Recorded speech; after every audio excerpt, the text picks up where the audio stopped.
Hello. Welcome to the stream. I'm gonna. Huh. Oh, what the hell?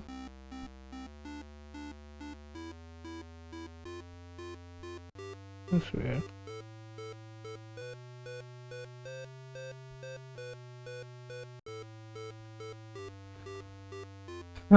How are you doing? How are you feeling?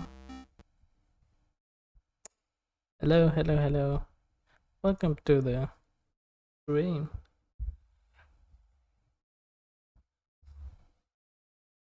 I'm back after my 2 day break, 2 day social break, and yeah, I'm gonna start with puzzles and then move on to doing some practice on light chess, and then I'll come back here and play some arena.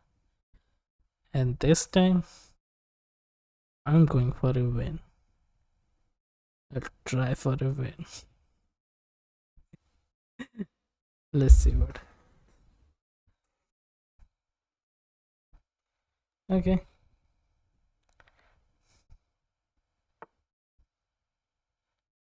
Okay.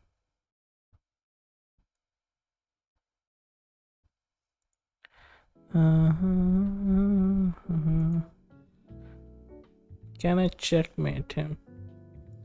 I can go there. I can go there. I can go there. I go there. If I go there, then this opens up. I can do this. Yeah. Oh my god. Oh my god. Wait a second. Yeah, that's fine. I got it. Wait a second.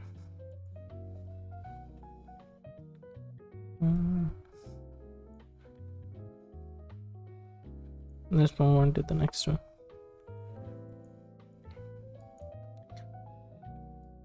If I go there, then I can go there. What he will do is take this. Then I don't know what else can I do here. And I can go here. Then this is, he can't go here.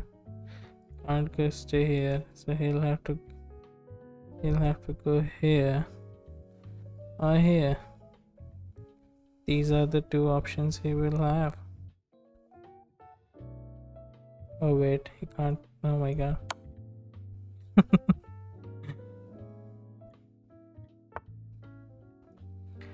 Okay.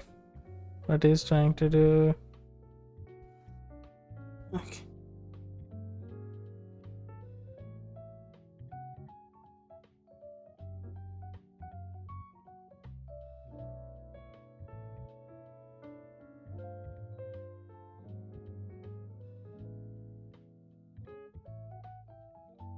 If I take this, then he'll do this.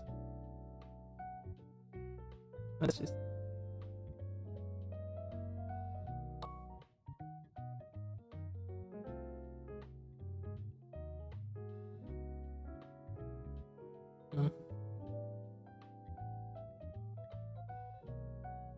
Do this, then he will come here.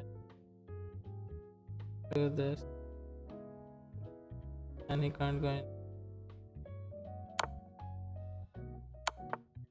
Oh wait, he can go there. My bad. Okay, if I go here, then yeah, this is just checkmate. Yep.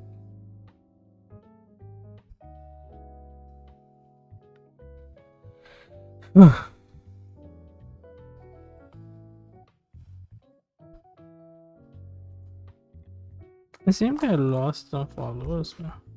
Some accounts have been.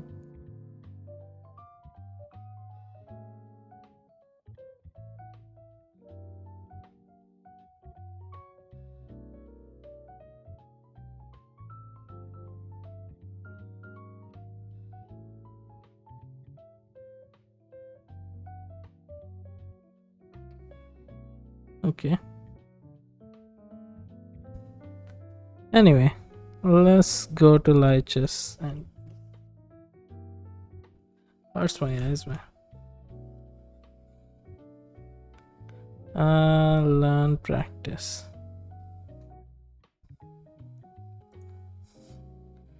So, I learned like 2 bishop checkmate.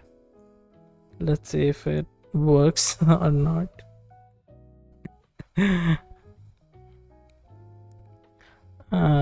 Let's do checkmate pattern 3.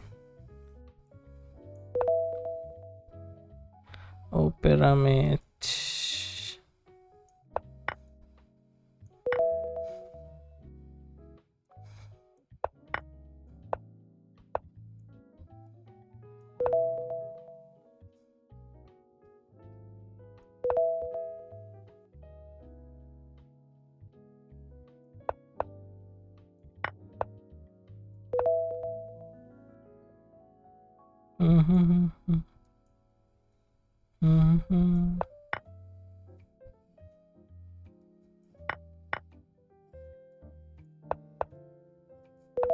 This is protected.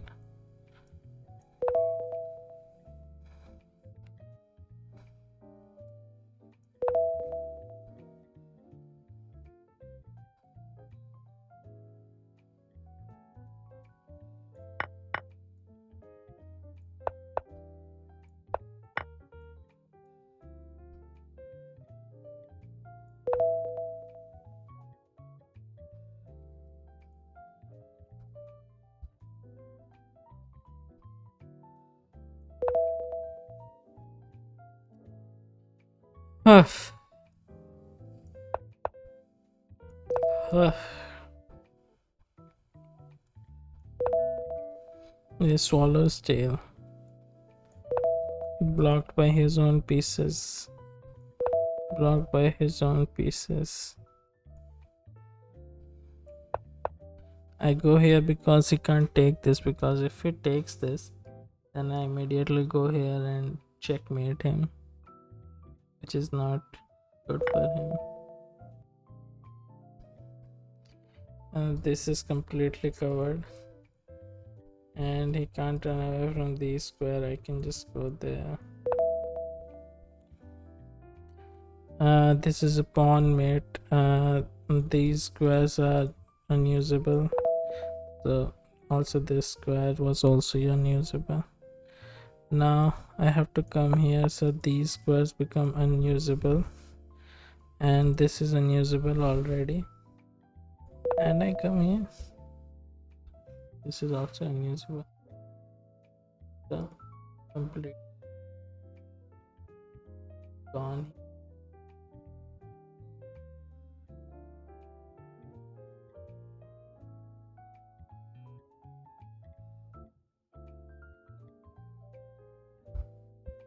Suffocation mate. This is covered, so I can do this and checkmate. I can do this. He will come here, then go here, then so that he can protect this, then go here, then get. I'll go here because then I completely suffocate. Can't go here and suffocate.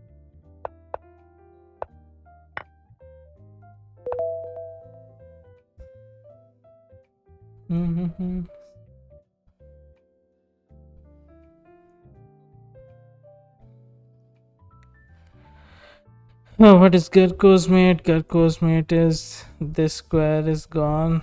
I can just go here, and this is also gone. This is another Garko's mate. I can just go here. I will take it, and I can go here.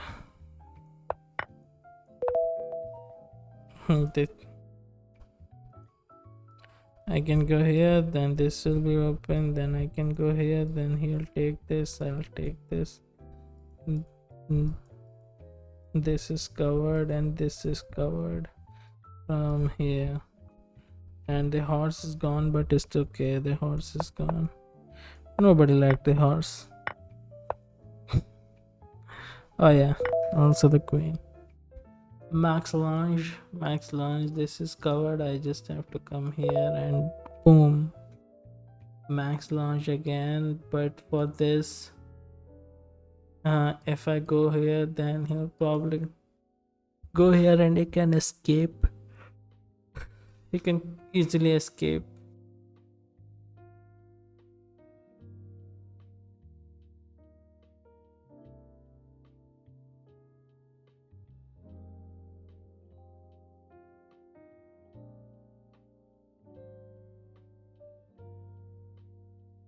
Wait, queen will come here. I'll go here. Can't go here. I've never tried this actually. What happens?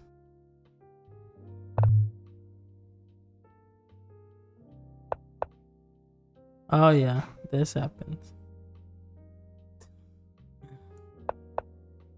This and this and this and this. This.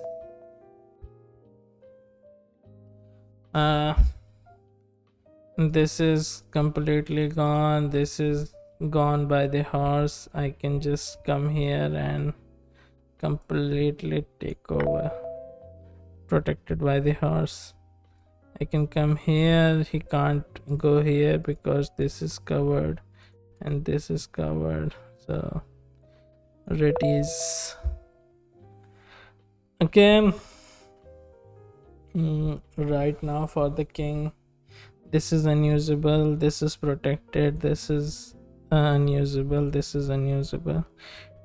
I just have to check him somehow, and that's legal mate.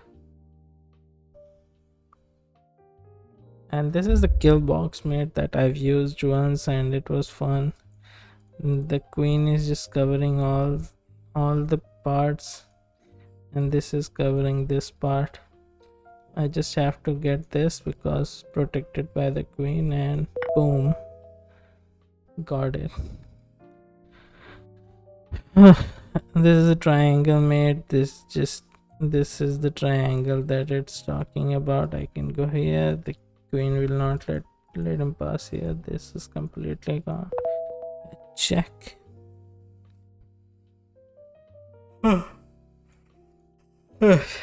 This is Vukovic. These squares are taken. These squares are covered by this, and this is protected by this. So I can just go here and boom. Okay, for this, if I go here, then it can escape. I don't want to let him escape. So what I'll do is I'll go here. I think no, I won't go there. I will go here. The simple thing about Vukovic is your horse needs to be here. Your on like the from third from one side should be the third from one side, and it should be on the second. Sorry, horse. What am I saying? Okay, wait, sorry. I can go there and I can go there. I can go there and I can go there, and this is protected, and then you just need to bring this here. Boom. Same goes for here. This is protected. I can go there, but that doesn't.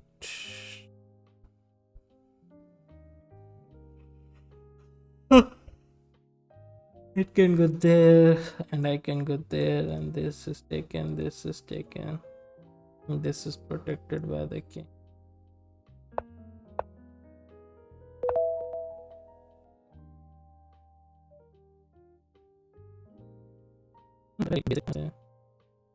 Please check paints. I mean, yeah, 2 bishop mate. Let me just try again.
Oh, yeah, I need to again.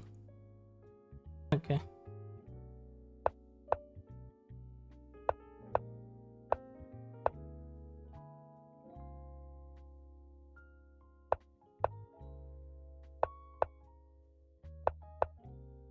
Okay.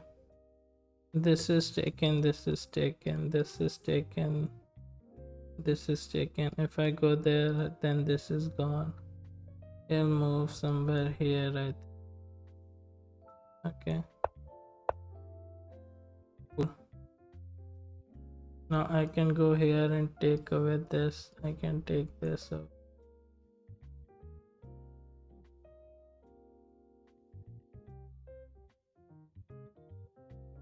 If I go there, then this is gone. This is here. Go there, then I can.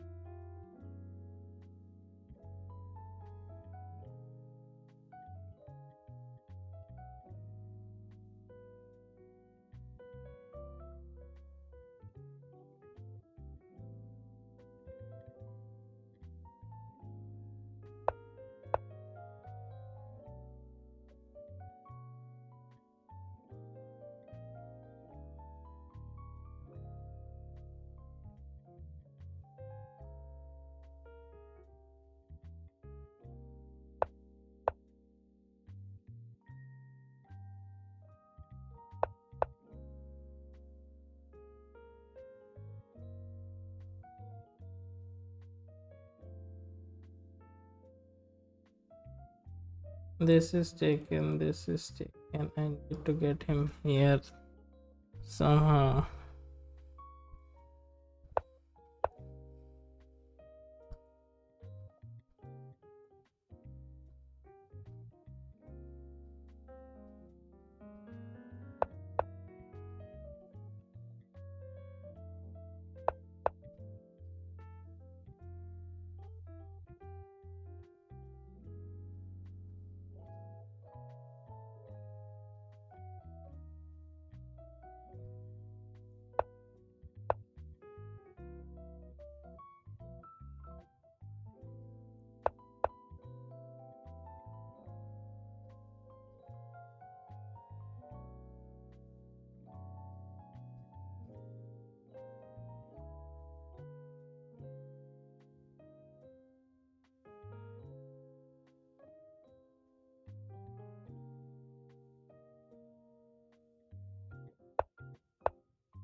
Hmm.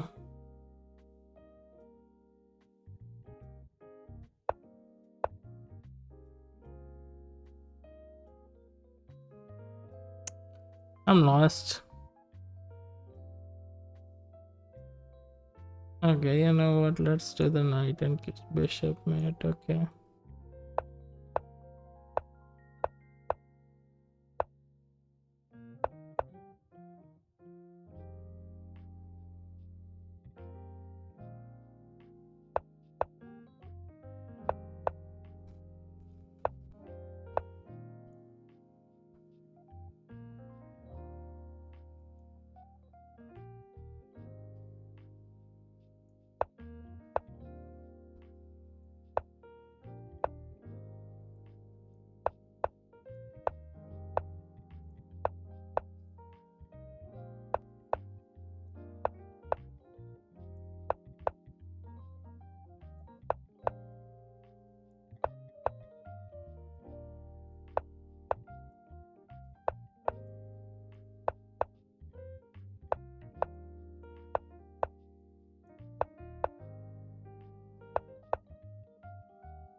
Boom.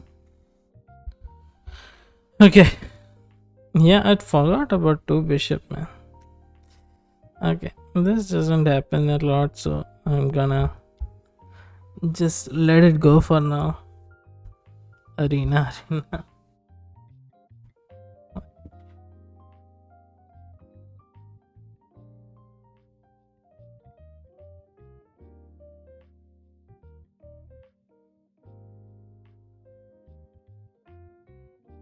Okay, 10-minute rapid arena is going to start, but not now. I guess I'll go with the five of Blitz arena, right?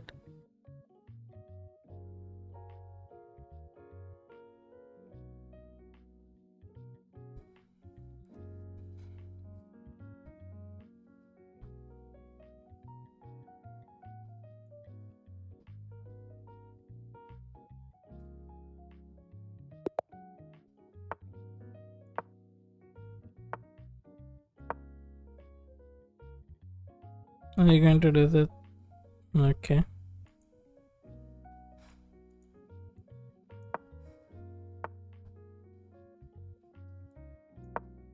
And this is arena, man. I'm gonna play it. I'm not gonna play it like I'm annoying.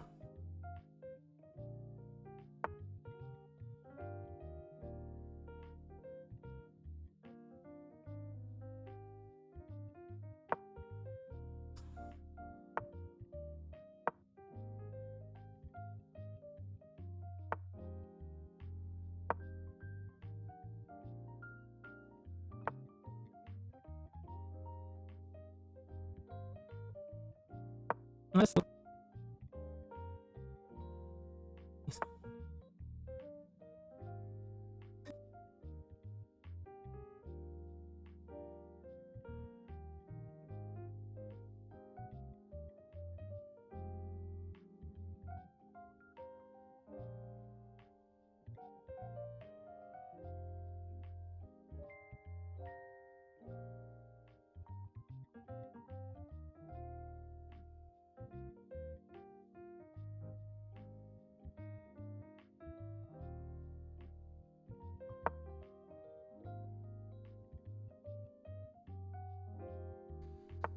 Okay.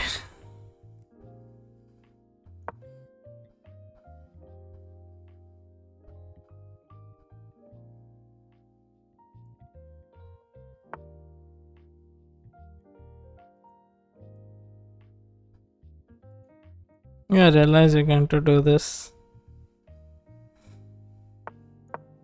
Time waste, so.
Mm.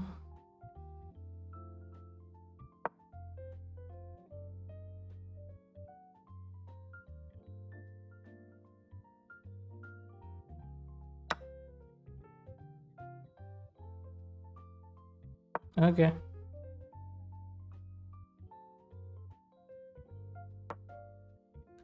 Yeah. He's just playing around, man. Dude is just having fun. Did it join? Okay, now.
You know what? Let me just take all your pieces now.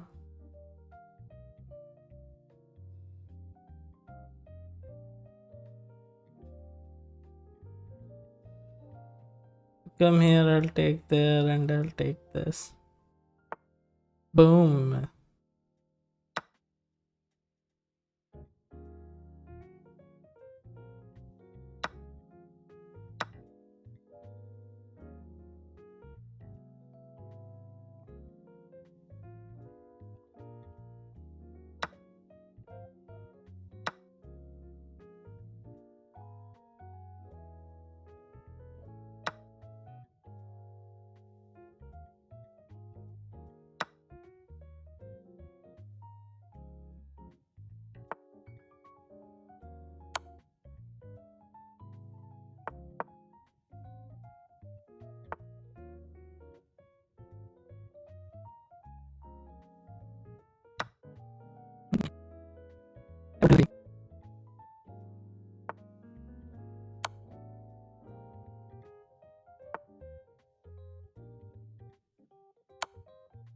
But that's okay. I'll checkmate instead.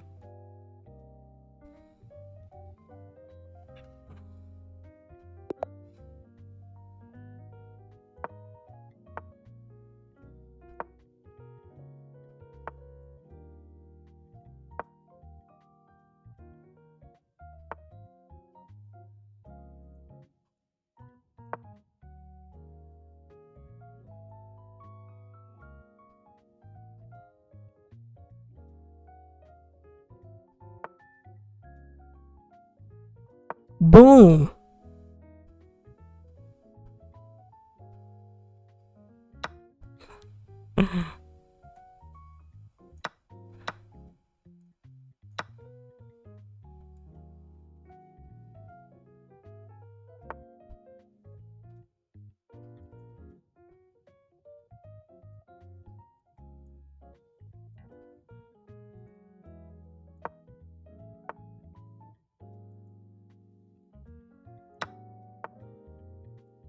Boom.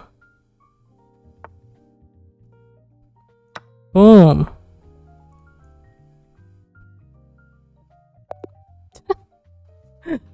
Oh my god. Ah.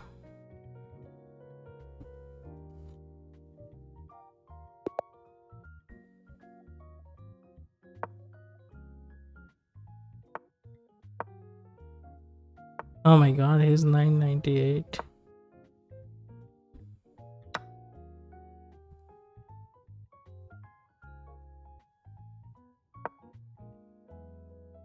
Oh no, I could have.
Oh.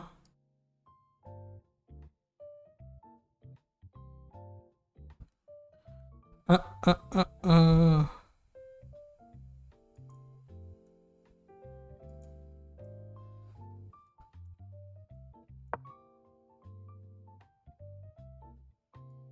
Probably go there.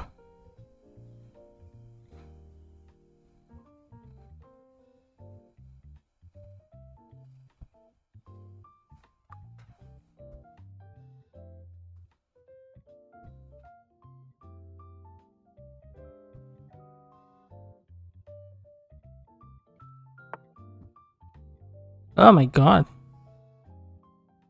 Motherfucker won 3 matches.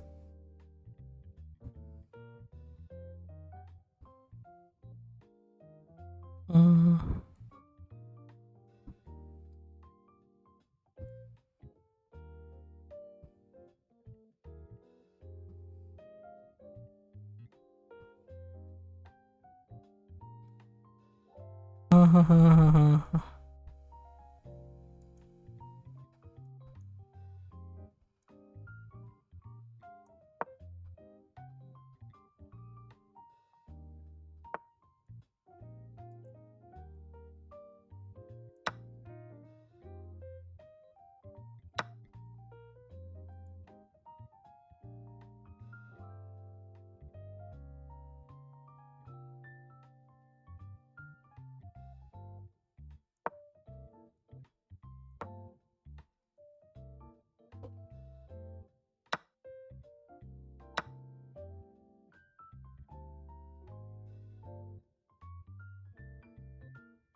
It's not like I was gonna take that.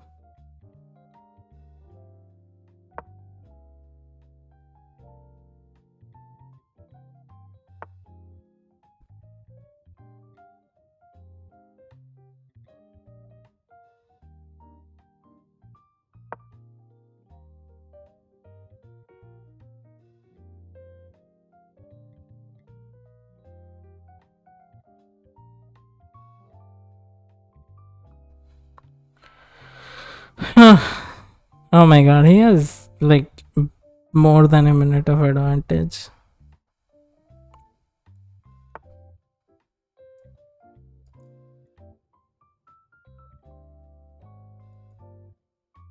Mm.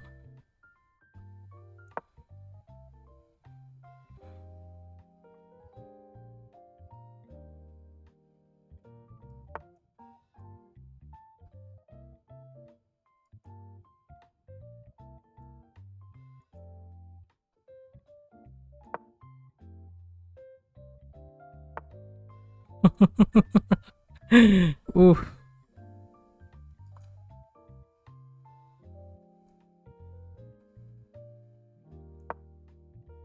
Oh no no no. Oh wait.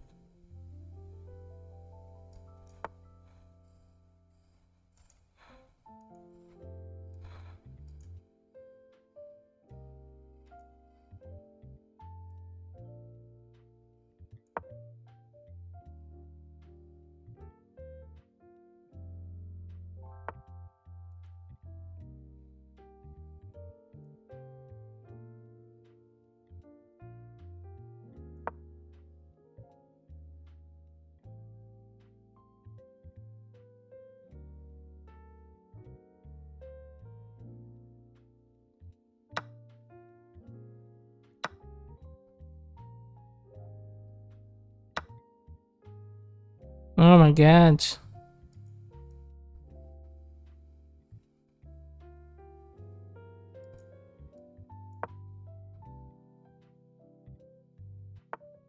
Ah.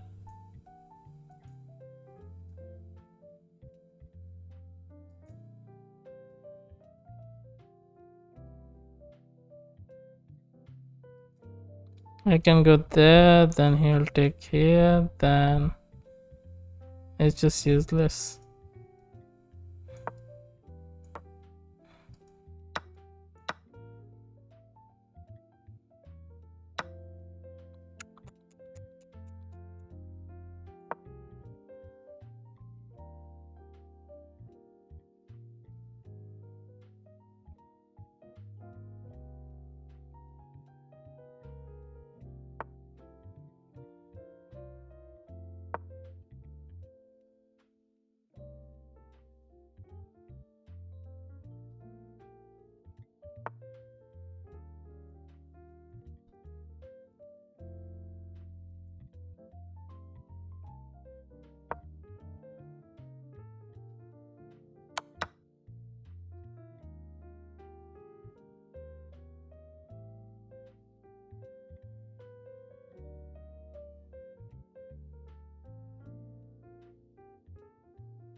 Oh my god.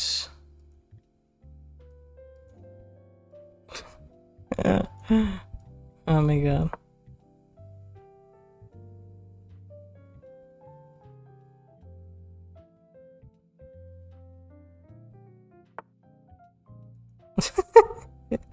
Other asshole, man.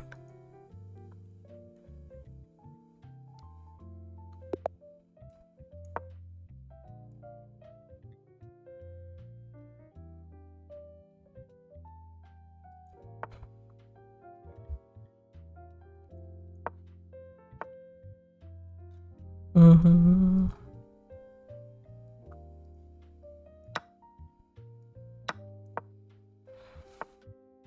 Ah.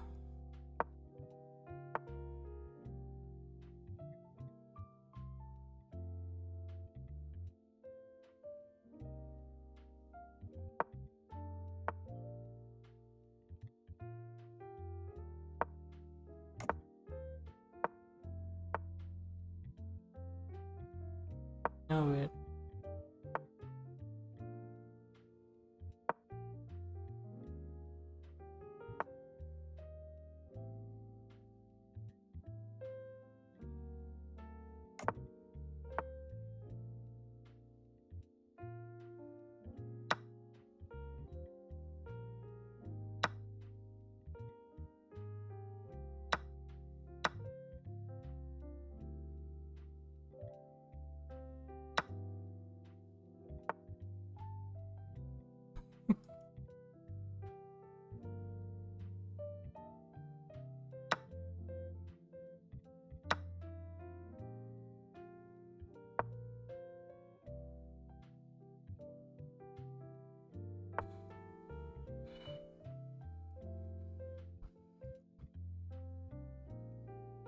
We can attack here.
If I go there, then he'll probably go here.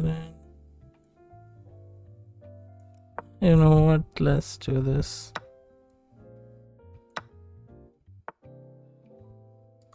This is taken.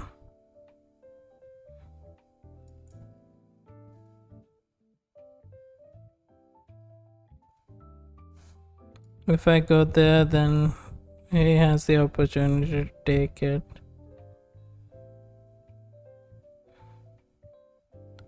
I'll.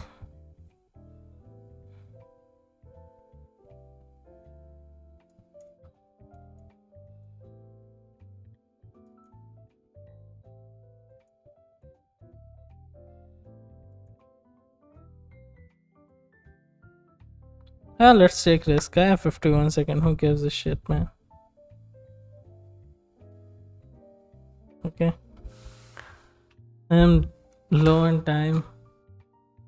Just gonna wing it.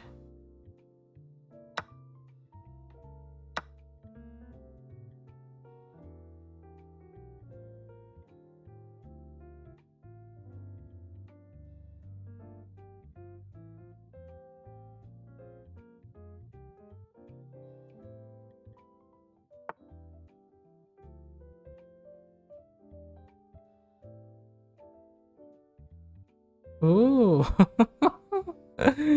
Oh, you piece of shit.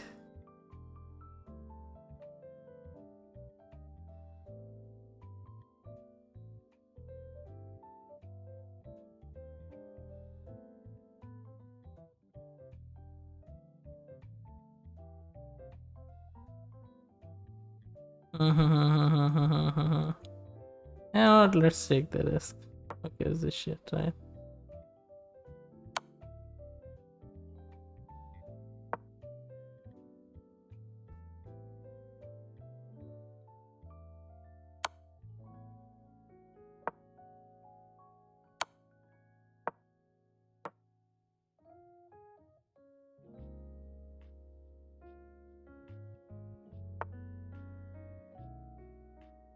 Uh, oh my god, no. Oof. Oof. Oof. Oof. Oof. Oof. Oof. Oof. Oh my god, no. I lost. I lost. Oh my god.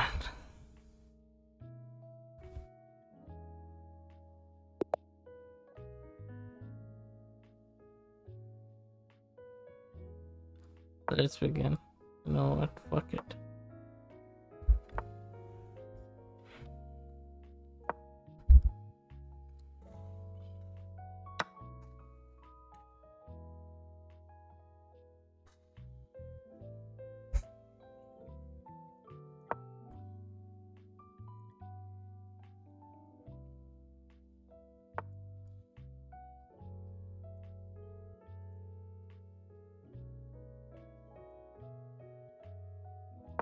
And I've not played this for a really long time now.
Am I going to give a gift? A Greek gift? I feel like I am going to give a Greek gift. If I do this, I will take this. If I do this, You won't take this.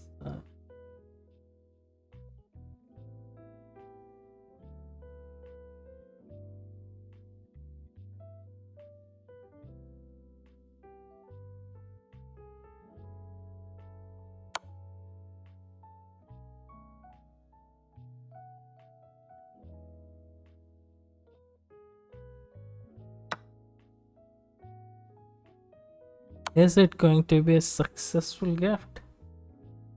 Or will it be a loss?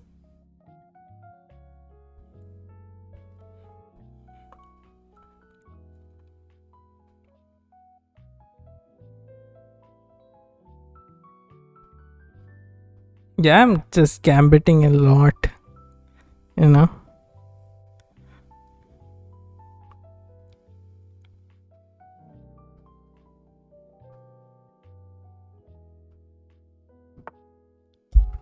Ba, ba, da, da, ba.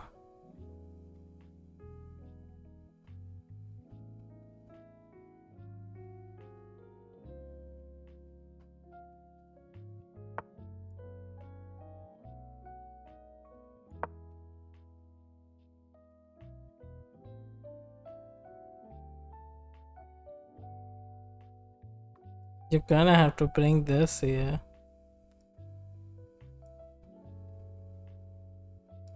You're gonna have to bring this here.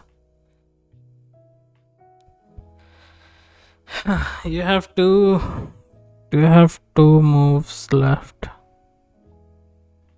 Can't do play anything else.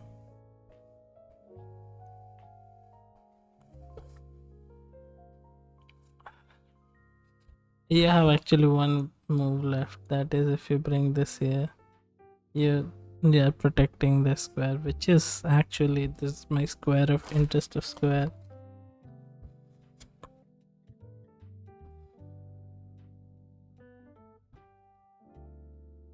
Bam, bam, bam, bam, bam, bam, bam, bam. Ooh, abandoned. That's why you don't play with me, huh? Because I'll make you abandon the game.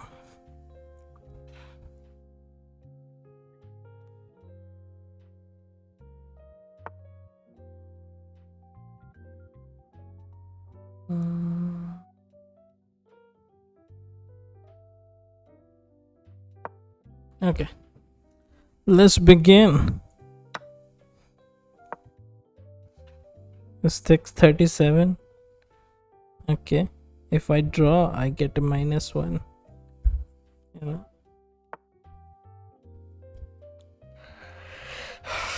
I'll attack again here. What you gonna do? Protect with this? Don't worry.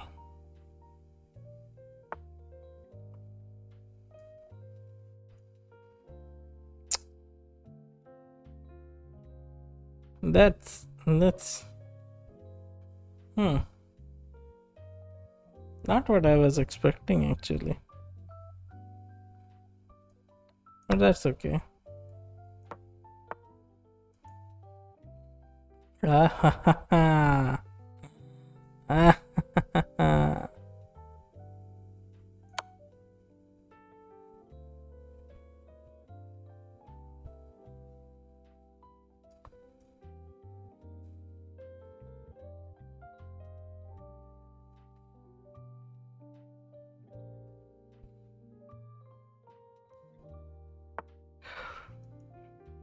Oof. Oof.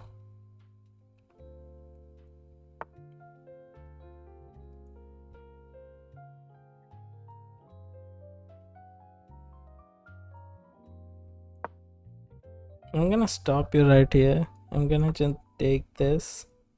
And you know, my pieces are not developed. One of the worst part about the England Gambit is the pieces are never developed.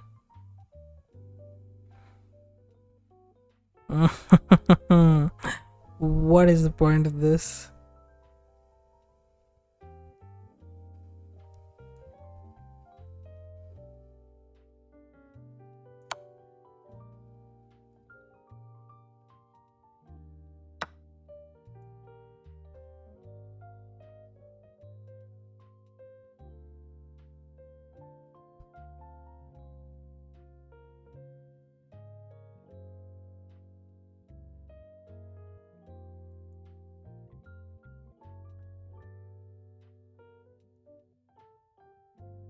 You know what?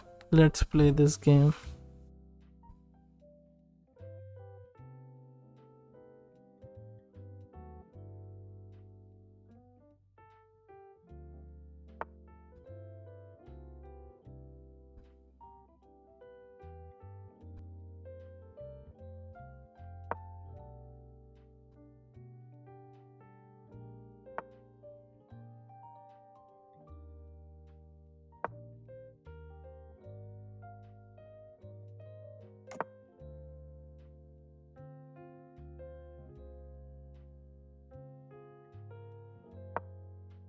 Hmm. Gonna have to move your queen.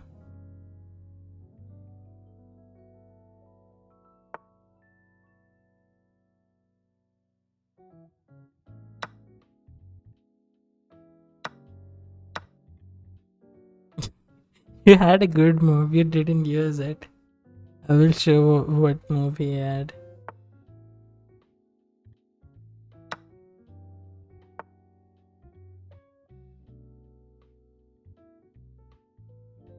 Oh, you're going to do this. You know what? Be my guest.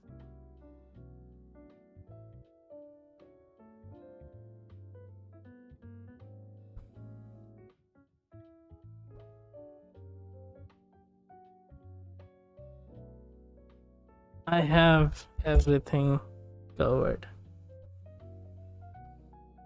The only safe square now, right now, is here if you want to move. Or here. You can either go here or here.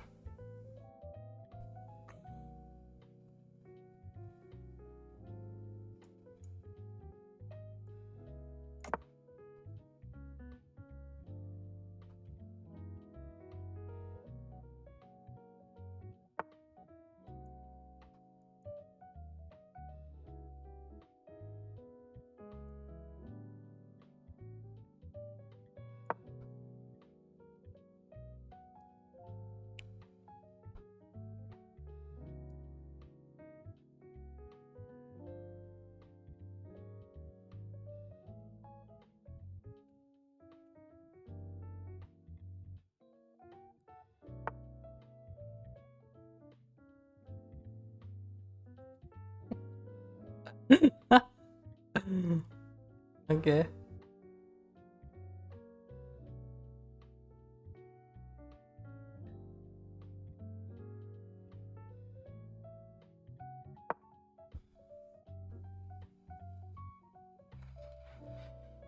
Mhm.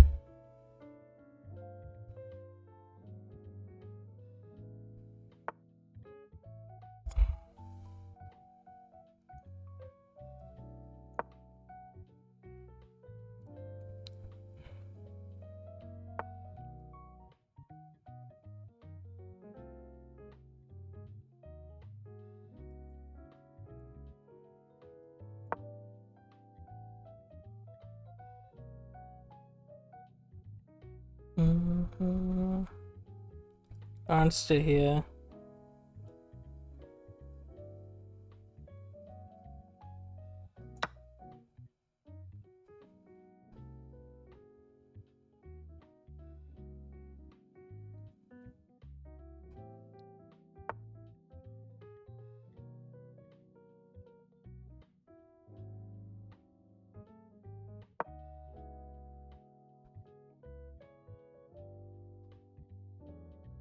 Can't go there.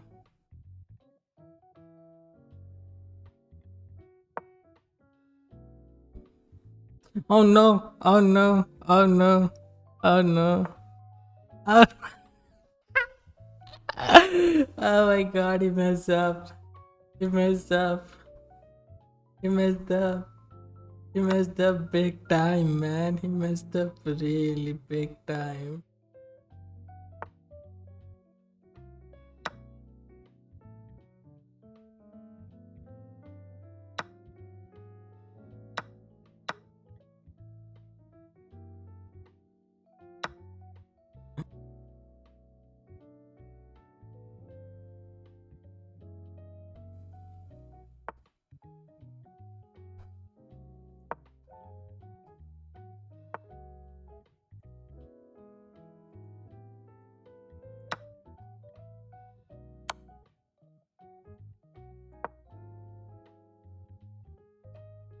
I can just go here and this is checkmate.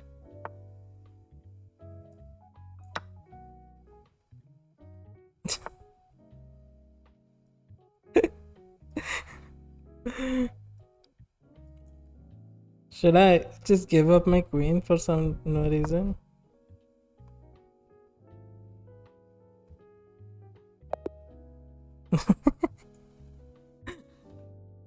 I waited for him to resign, to be honest. Like you, I can't let you go.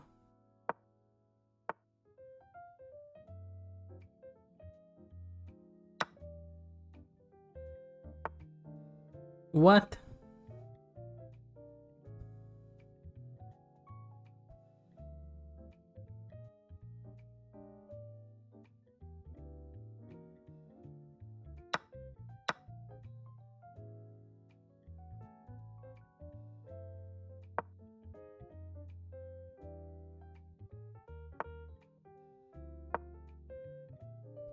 Okay, that was accidental, but it's okay. I wanted that.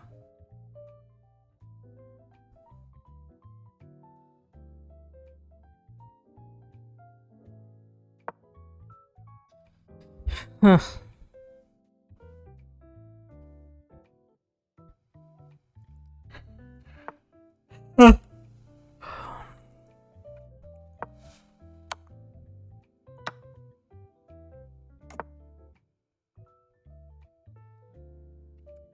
Okay.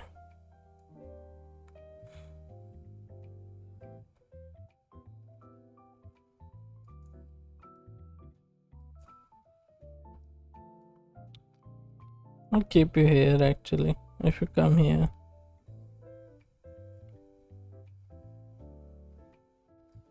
If you come here, I got my shooters here.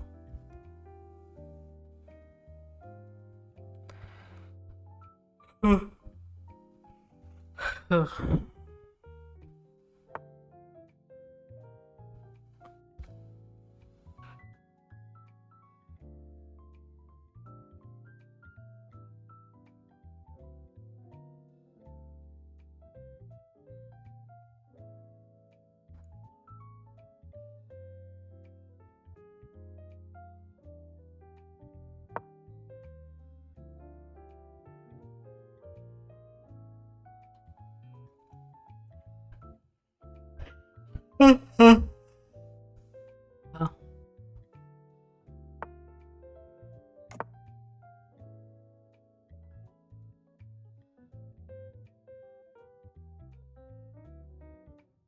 hi, hi, hi.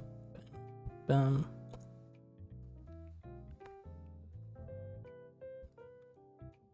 if I go there, then he can come here. So I need to go here actually first.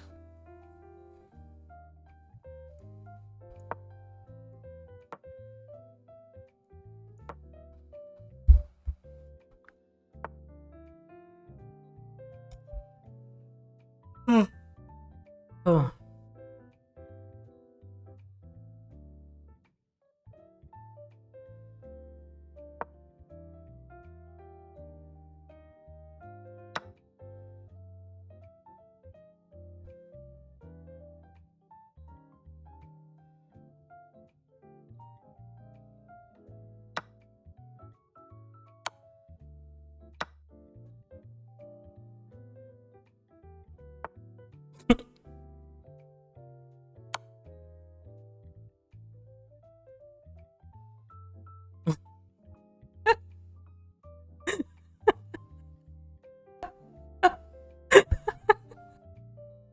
He sacrificed too much.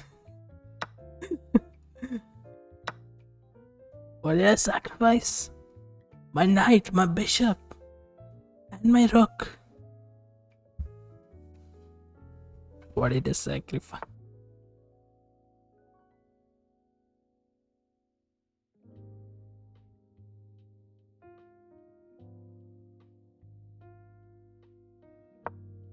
Sacrifice my knight, my bishop, my rook. I've given up all chance to win, all chances to win.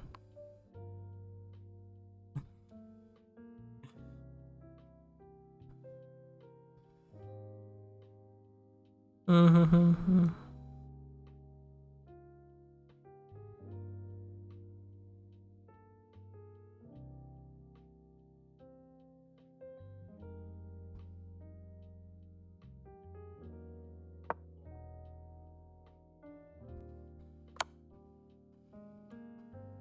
Okay. What now?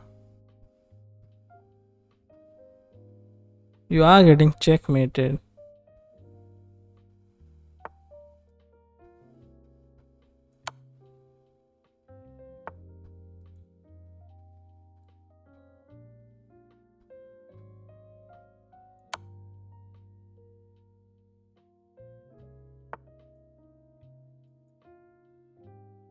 Can I get a checkmate with the pawn?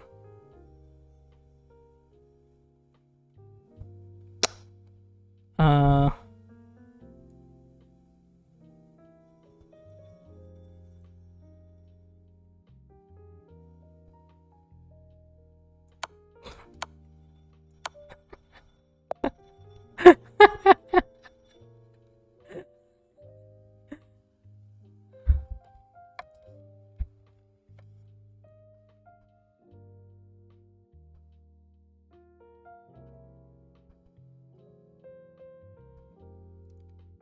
what was the...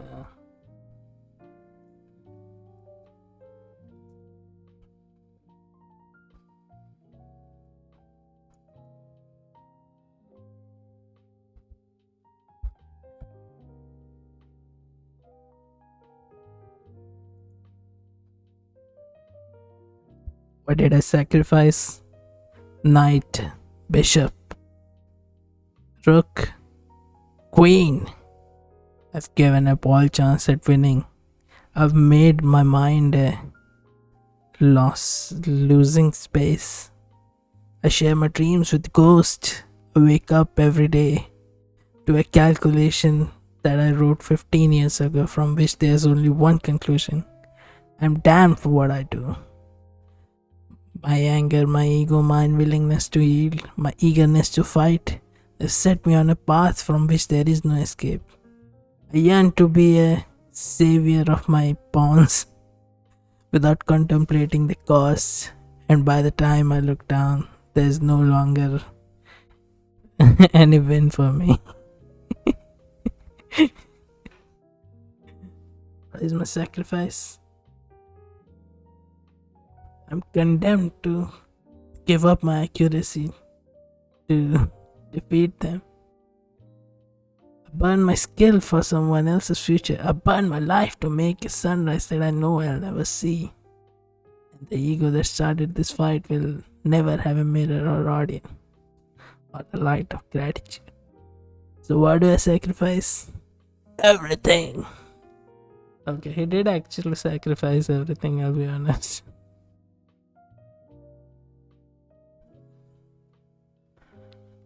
Anyway.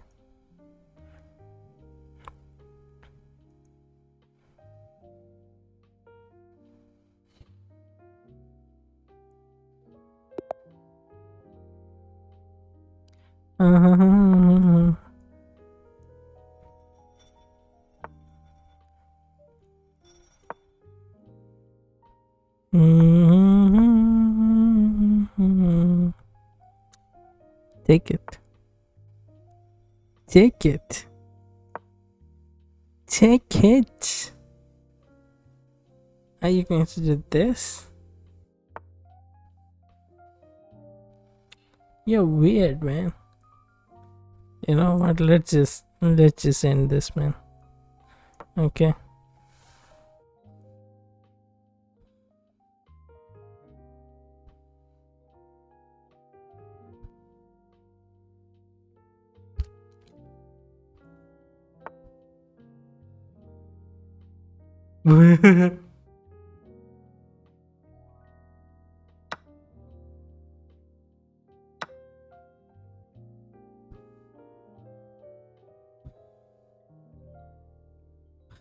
I can take this, but I won't, because I want to be annoying.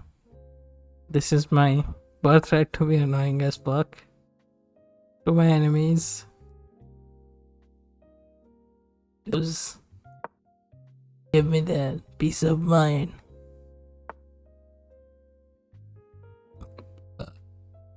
Yeah, his pieces can't move actually anymore.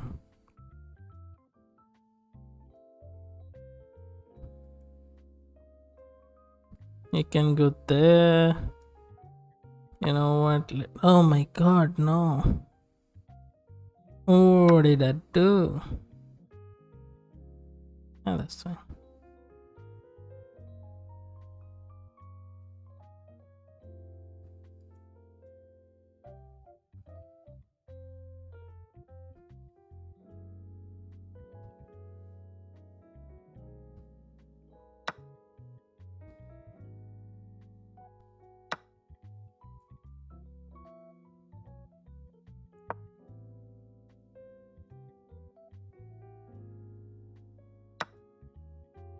Oh no. That's fine. I'll live with this.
Yeah, I'm struggling.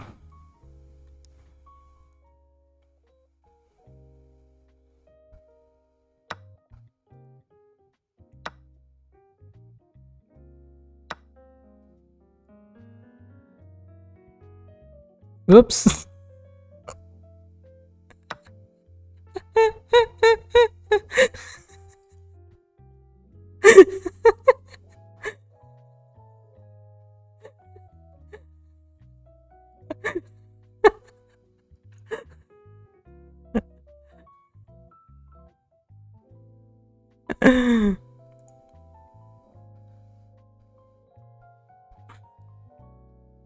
Knight, bishop, rook, and queen. I've given up all chances at winning. I've made my mind a sunless space. I share my dreams with ghosts. I wake up every day to an equation that I wrote 15 years ago, from which there's only one conclusion. Actually, 10 minutes ago. I'm damn for what I do.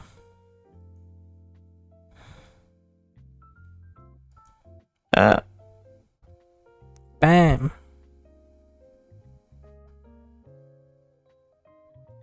Actually, I'm gone. I'm a simply gone.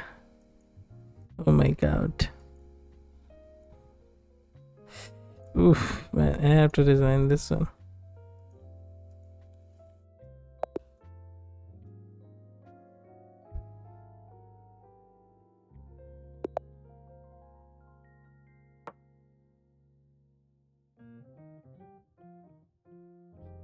Oh my god, I'm 702. That's cool. Ah.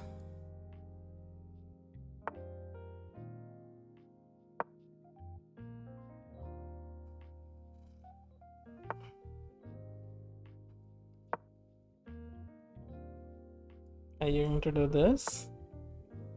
Oh no, didn't do this. That's weird, I must be honest.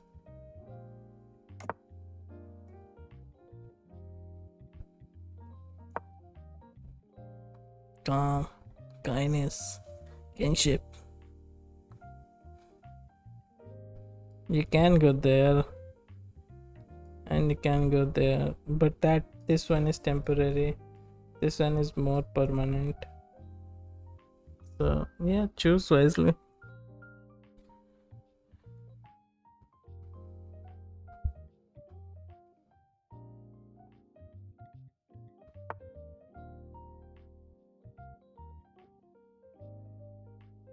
This is also very,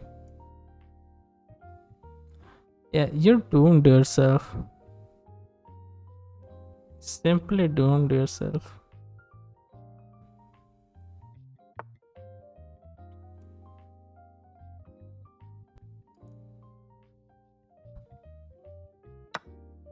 Goodbye. Nobody liked you.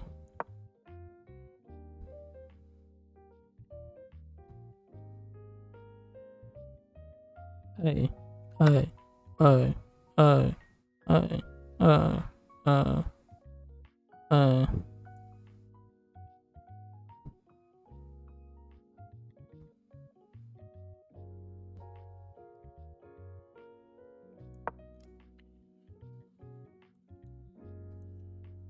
If it goes there, then I can do this. No, I can do this actually. You know, I could do that.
Yes, so predictable.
Okay.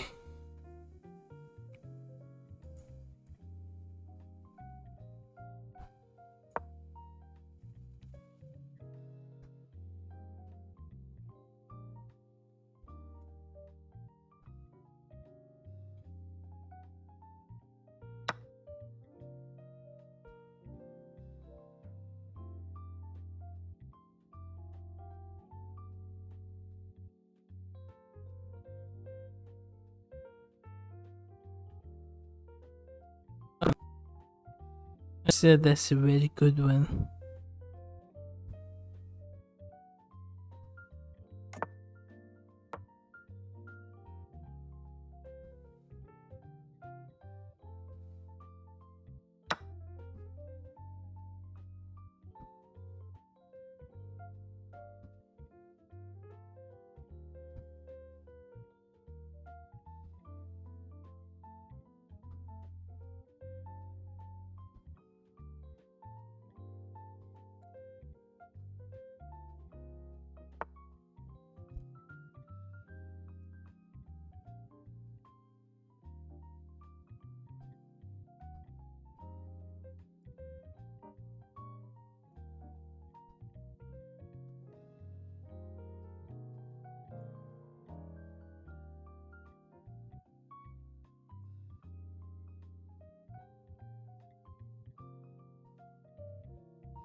Hmm.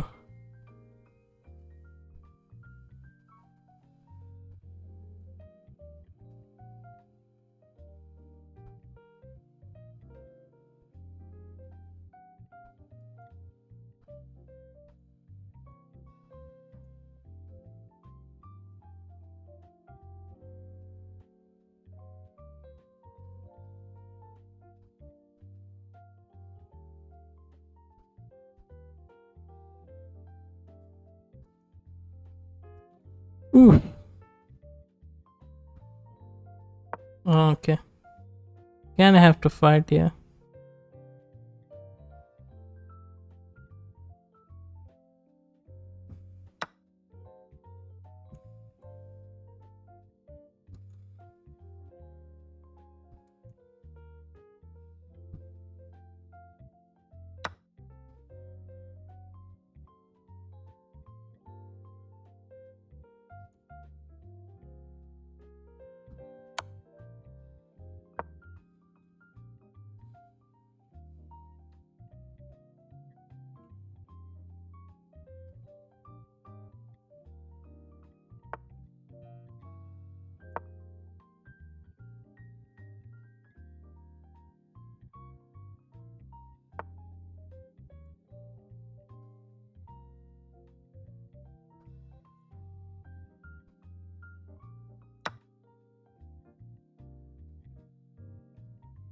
Boom.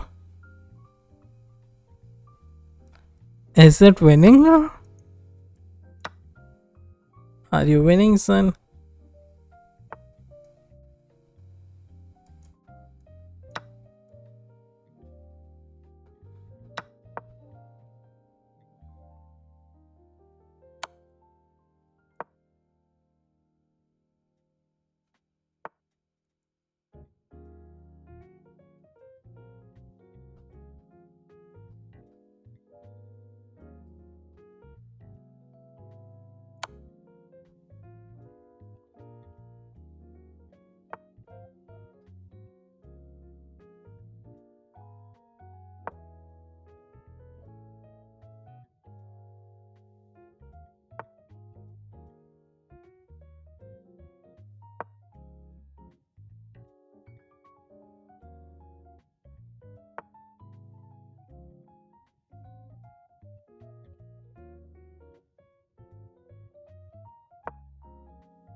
Hmm.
Okay.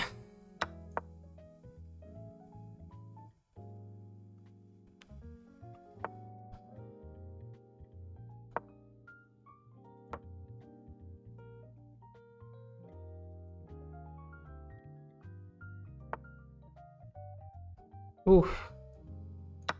It gave me that piece.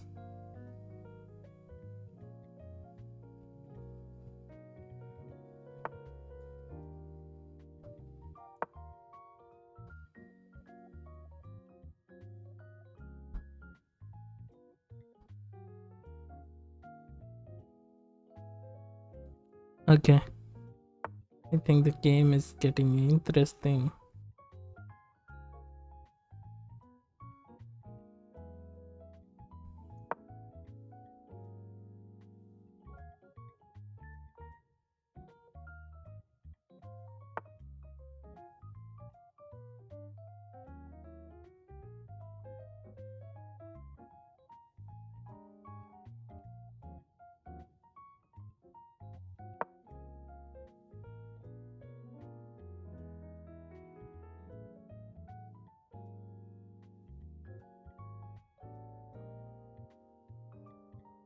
If it takes this, then what will you have, my friend?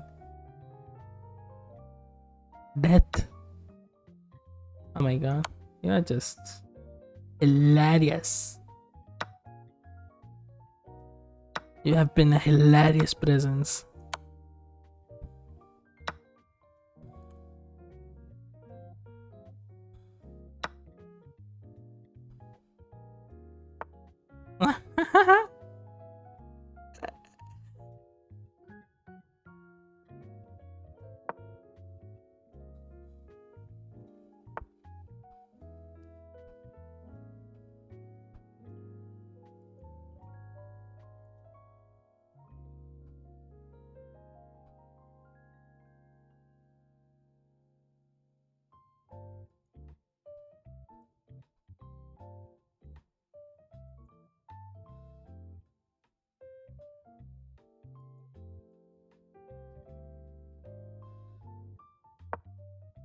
He'll go there, most probably.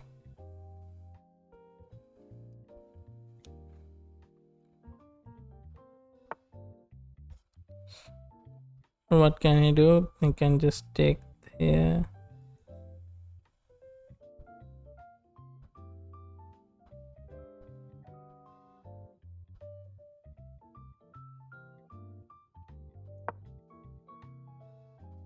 Mhm.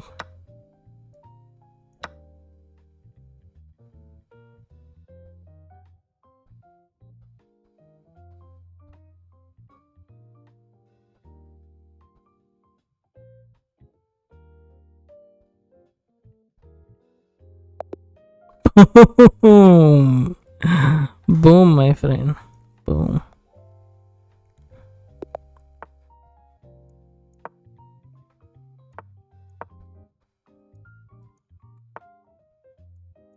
We're gonna do fried liver.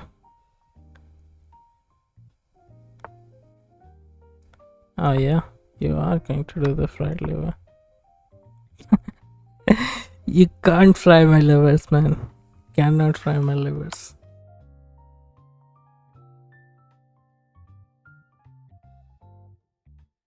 Livers are not fried with.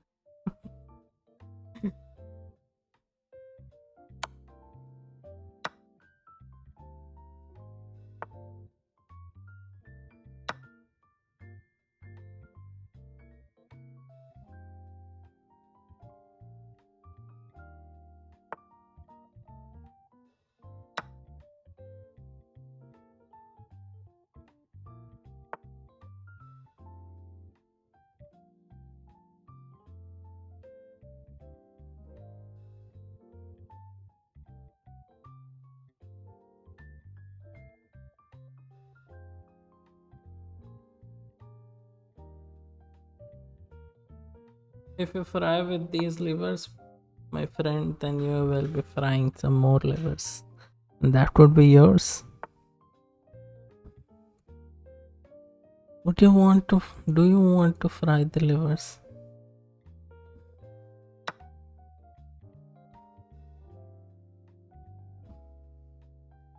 You'll take it.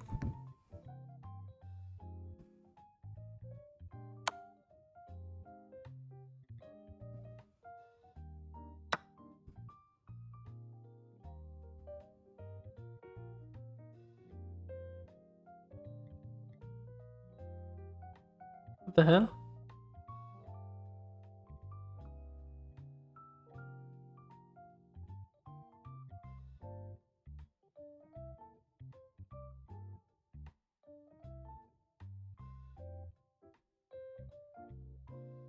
What?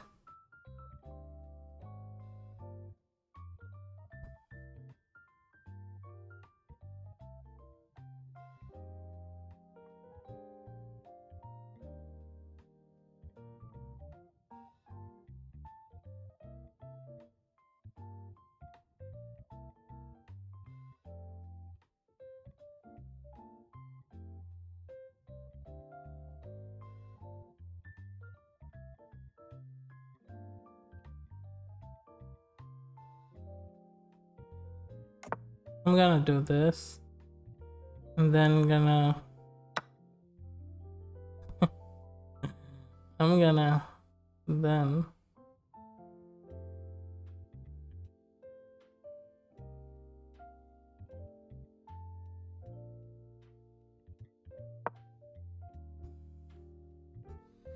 okay.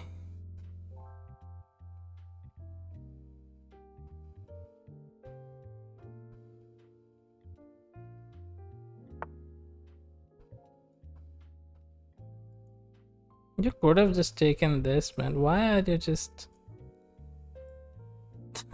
doing this? Dumbass things.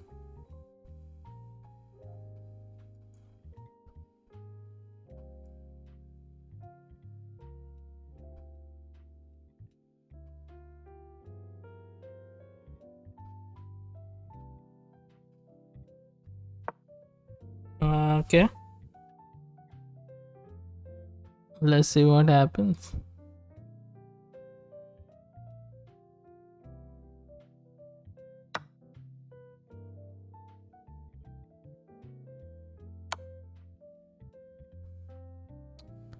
You will have to sacrifice your peace.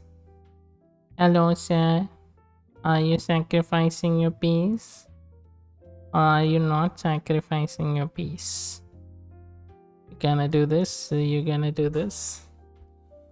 One of this is much better for me, but in general, you are going to be okay. You did the best one for me. Boom.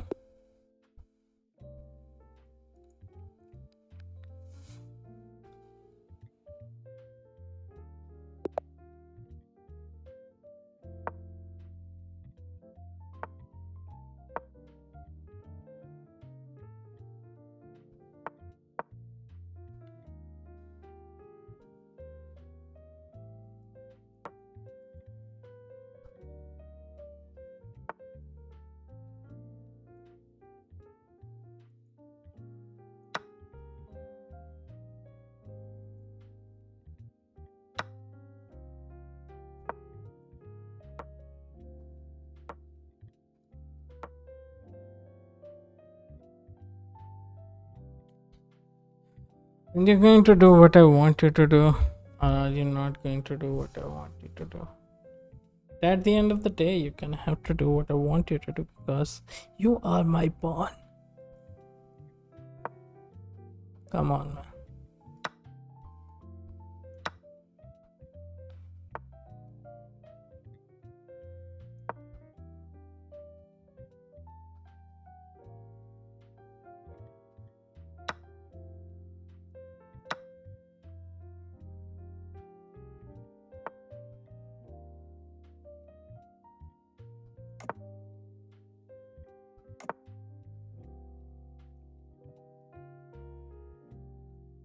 Can I be gifting you something that's Greek?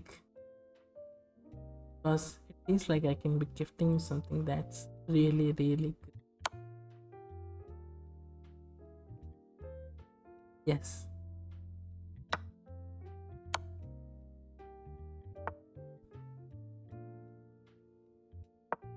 We have lost this game.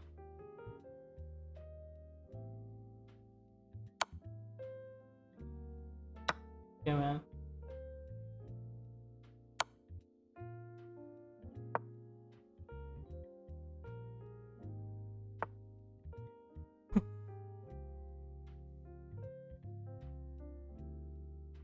Let's go there. Oh my god.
Yeah, you lost.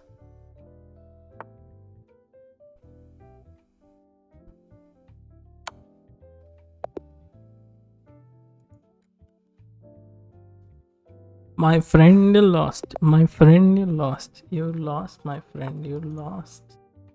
Uh-huh, uh-huh, uh-huh, uh-huh, uh-huh, uh-huh, uh-huh, uh-huh, uh-huh, uh-huh, uh-huh, uh-huh, uh-huh, uh-huh. Uh-huh, uh-huh, uh-huh, uh-huh, uh-huh, uh-huh, uh-huh, uh-huh, uh-huh, uh-huh, uh-huh, uh-huh, uh-huh, uh-huh, uh-huh.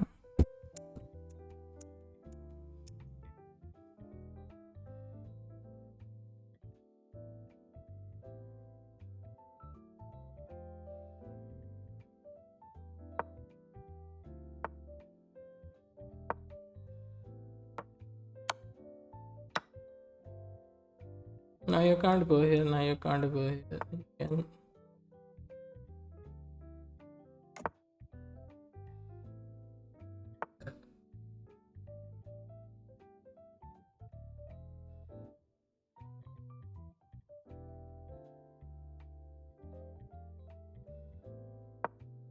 Hmm.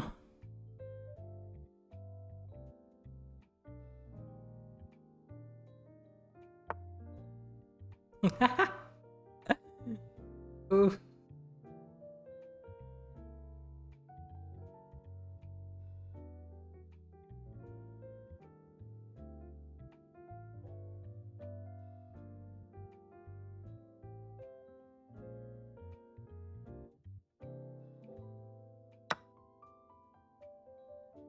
I could have just taken this out and yeah, that's fine.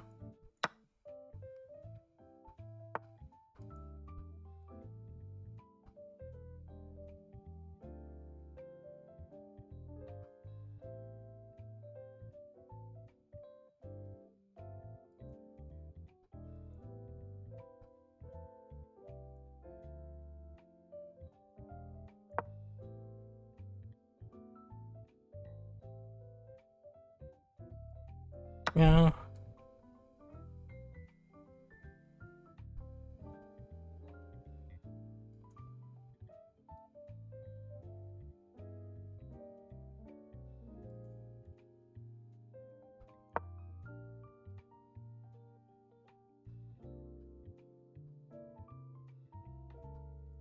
I will take this.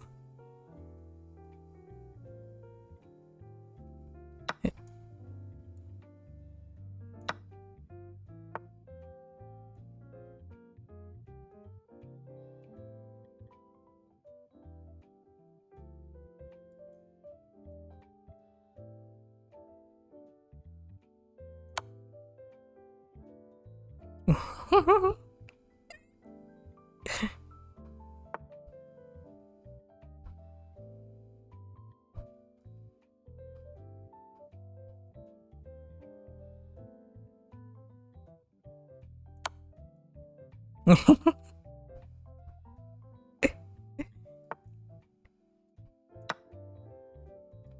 going to do this. Yeah. Something in that particular.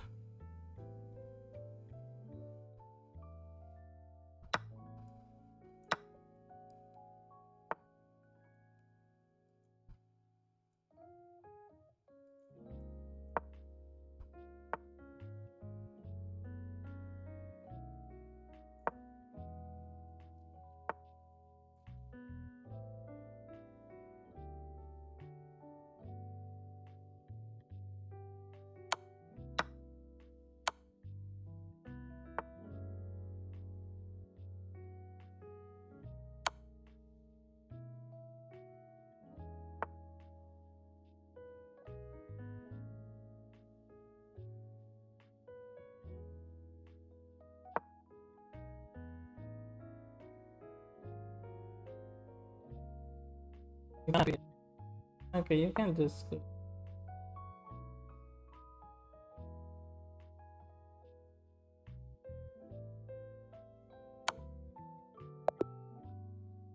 Mate. I'm kidding. Okay, boom. That has been enough booms today.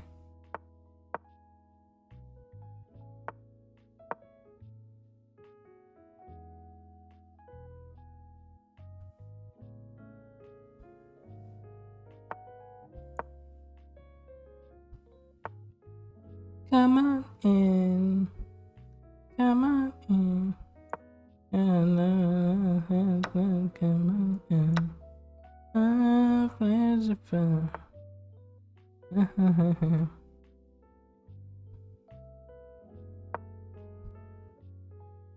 I'll take this.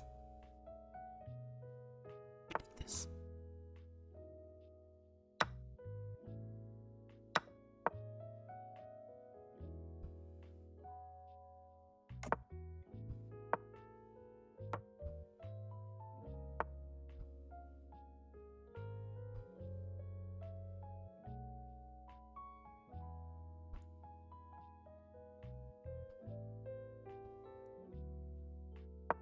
Okay.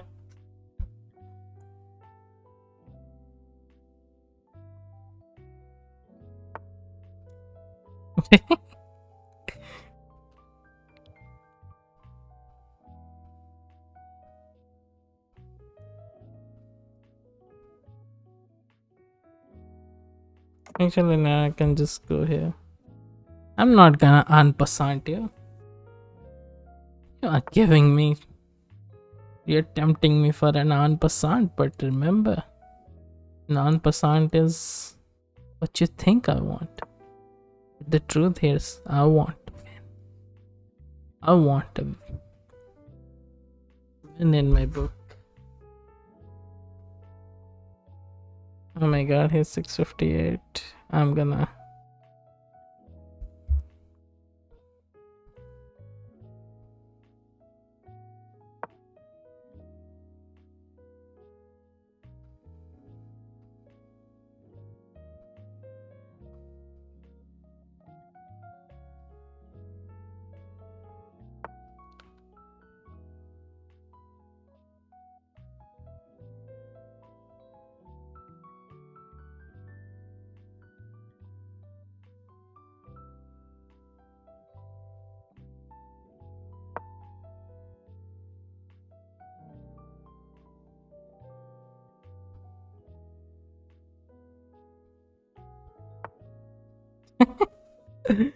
Nice.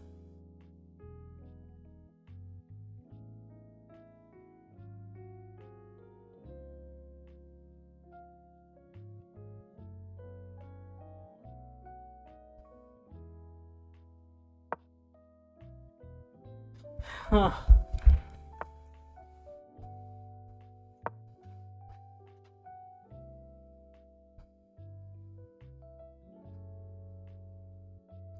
Can you do en passant?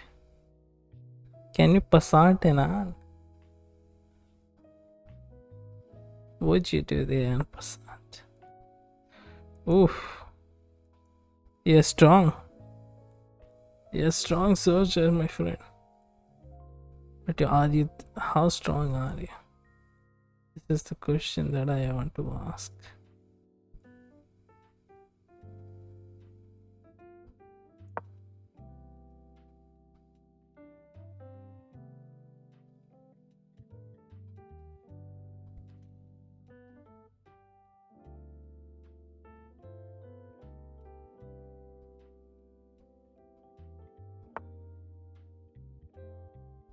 Boom.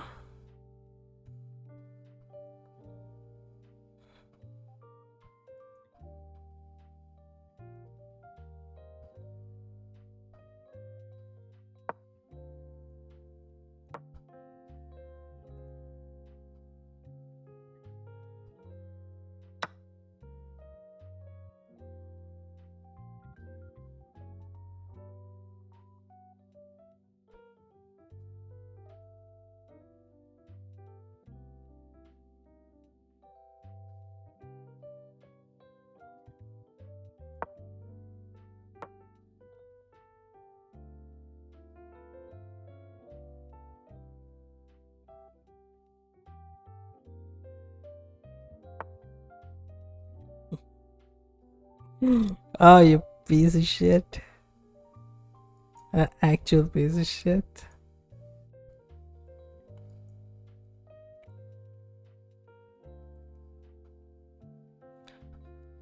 I hate you, man. I hate you. I have hate inside of me that I cannot explain to you.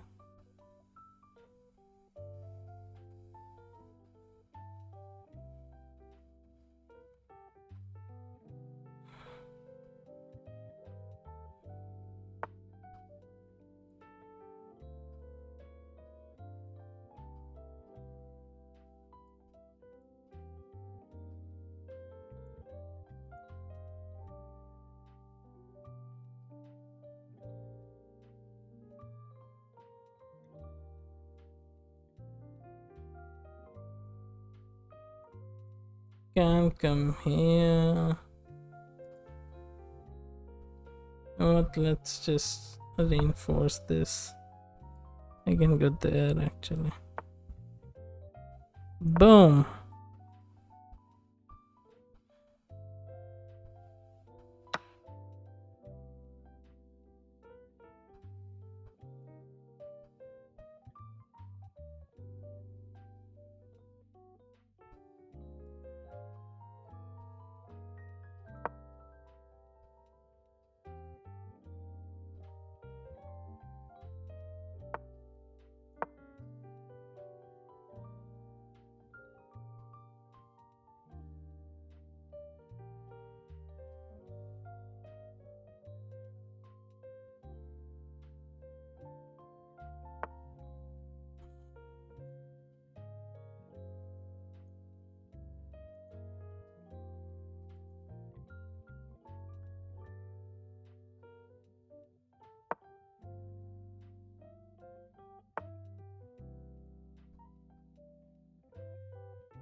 And you can come here, to be honest.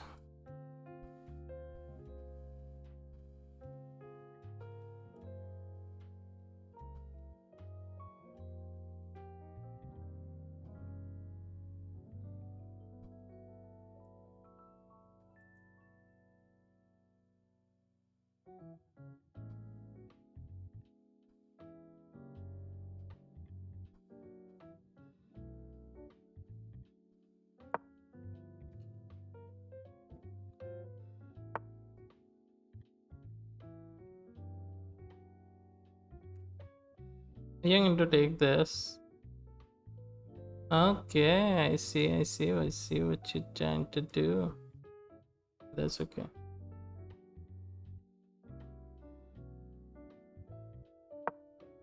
Ooh.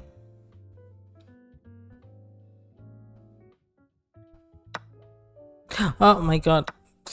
Sacrifice my queen.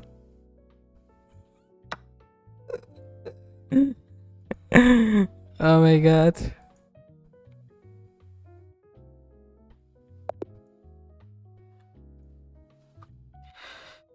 Oh shit.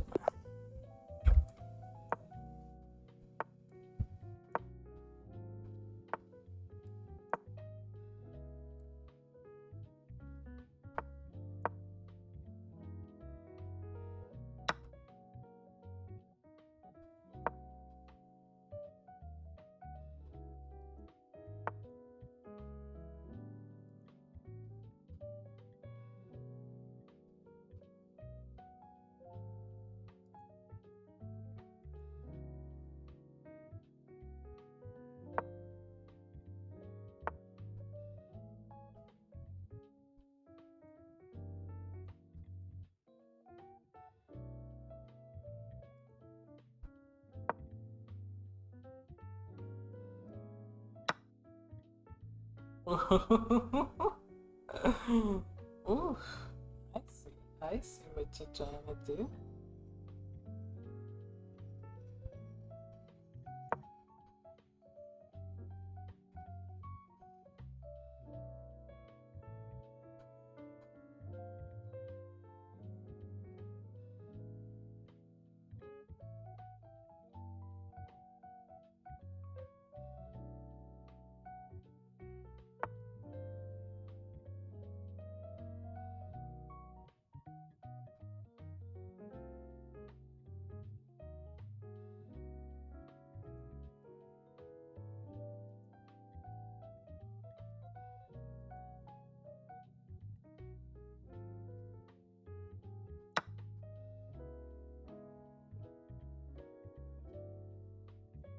Yeah, this is sort of protected because I can take this.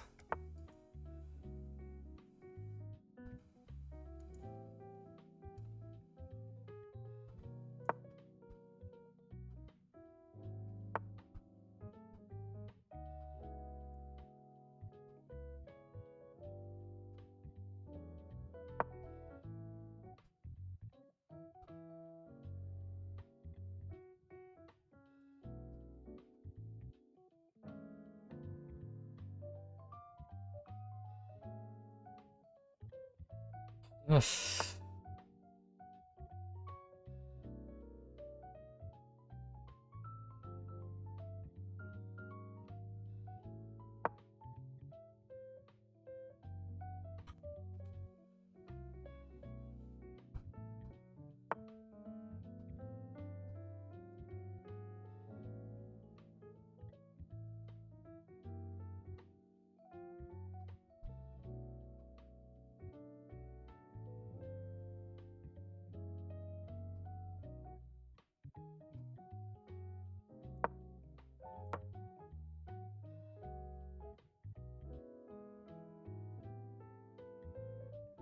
This is protected. I'm threatening somewhere here. Maybe not a good threat, but you know, a threat is a threat.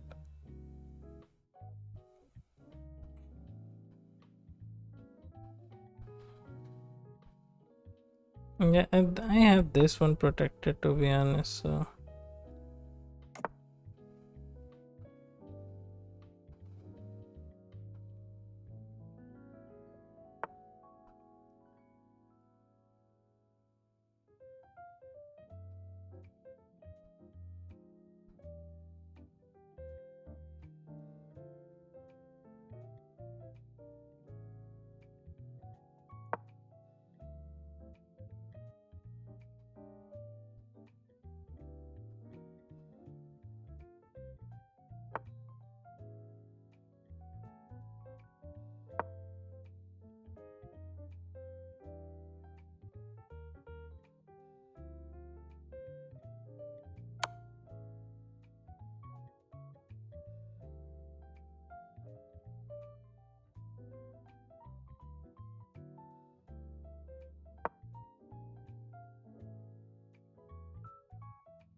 We will push here. I can go there then.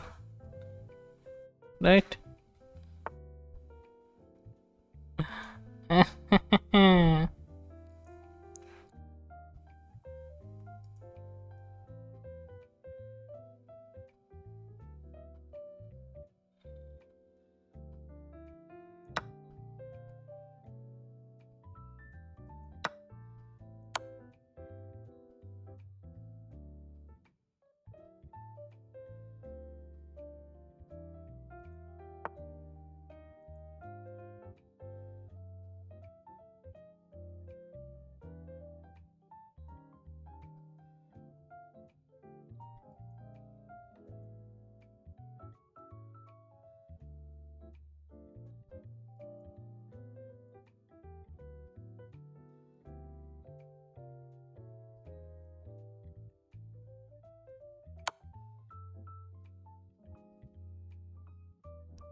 If I go, you know what? Let's just take my chances.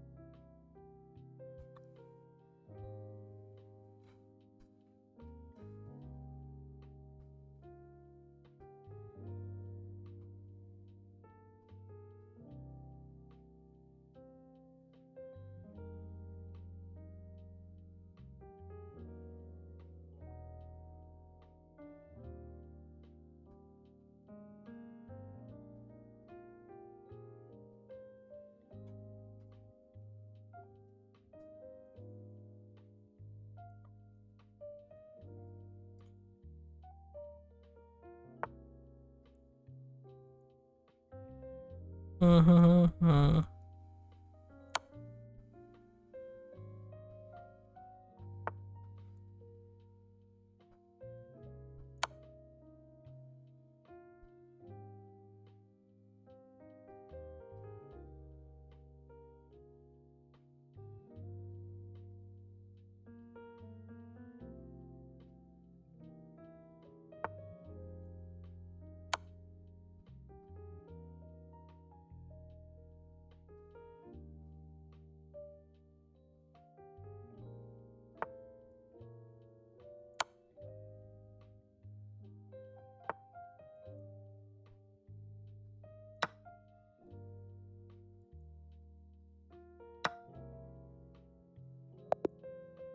Boom! No. Oh my god. At rank 14. Oh fuck. I have 18 minutes. Like, how many games I have left? 2 games at most.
Okay.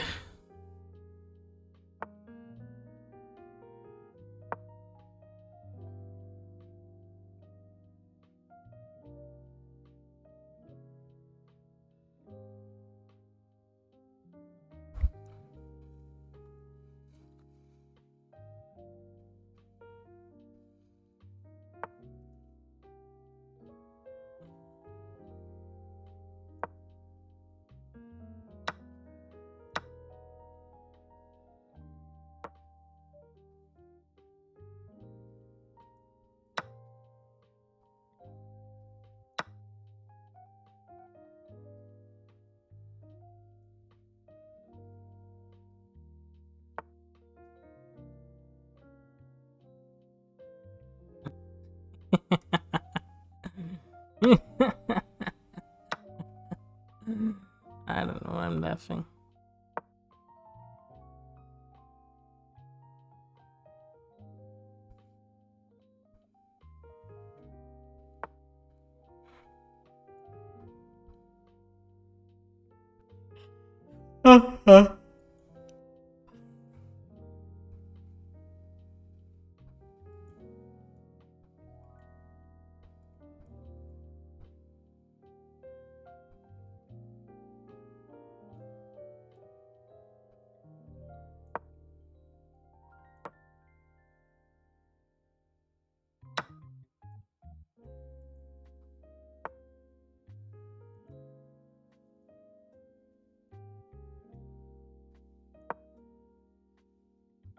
Oh, oh my gosh. Oh, this is not happening. This is not happening.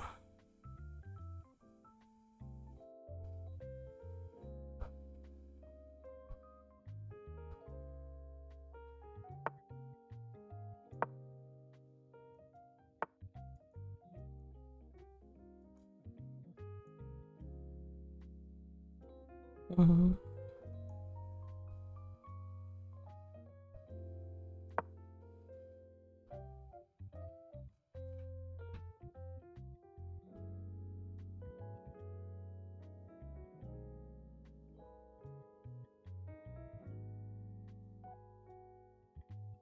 Are you going to do this? Yes, you are going to do this.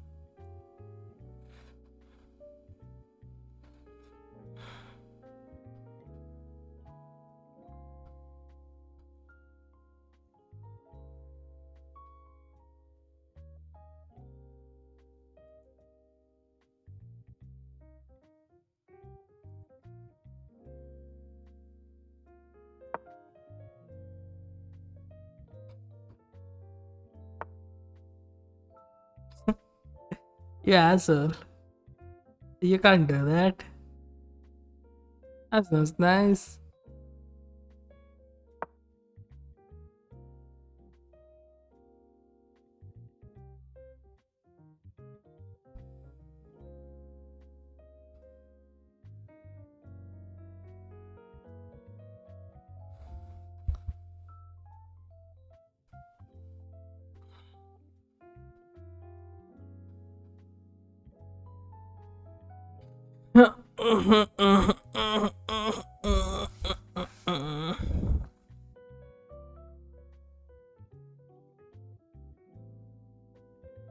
I'll get more out of my pieces than you can ever get.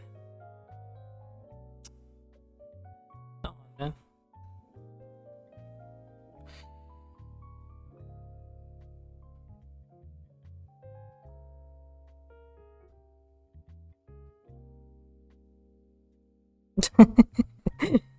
Oh my god, it disconnected.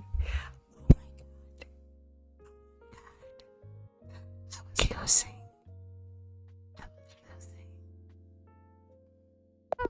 Oh my god. Oh my god. So, if you would have just done that, I would have to take that. Then he could have just moved here. I can't move here. I'll have to do this or something to, you know, stay alive.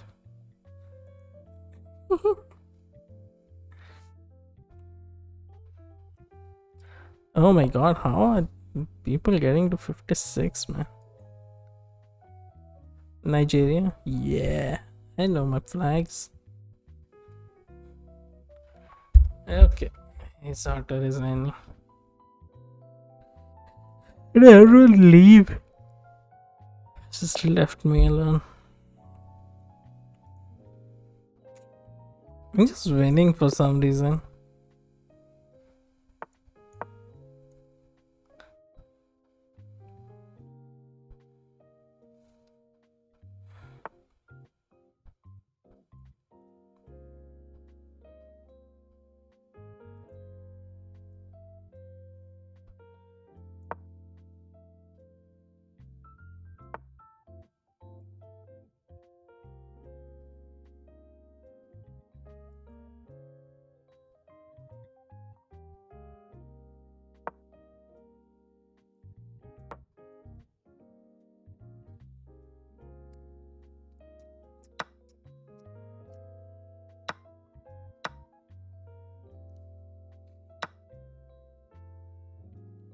You can pin me here, but I can just go there.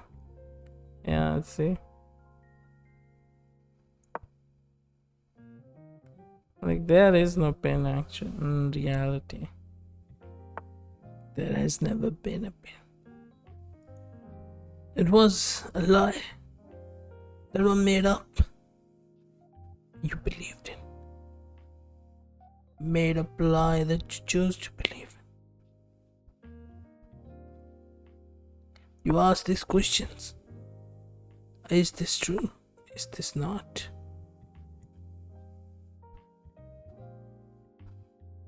Has the dog ever ran away? Oh my god, are you kidding with me? Just take it, man.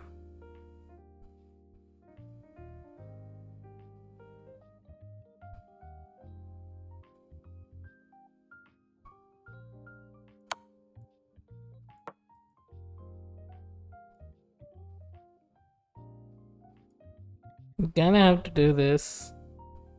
And I'm gonna have to take this. Oh, my couch.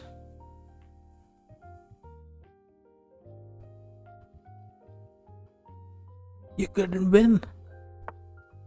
You asked question. Too many questions. But was it enough? Or was it just to satisfy your hunger?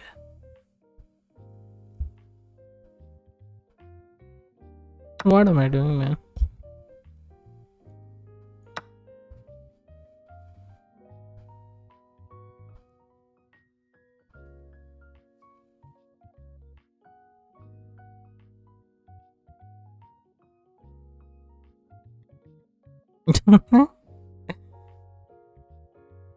My friend.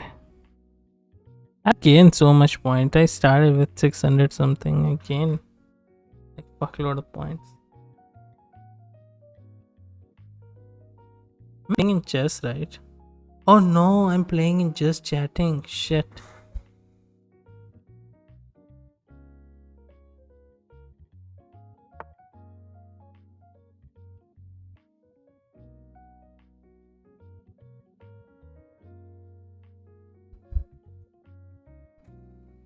And that's why I've been sucking today.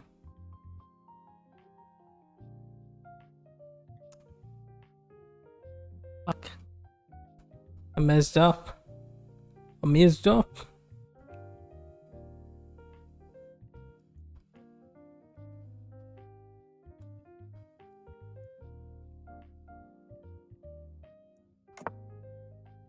Are you going to do this?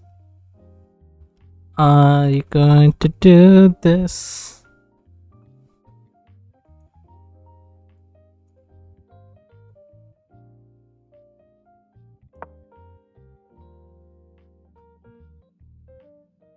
Castle. Castle now, my friend.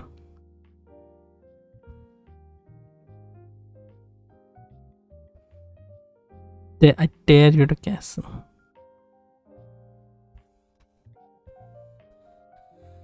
Oh my god.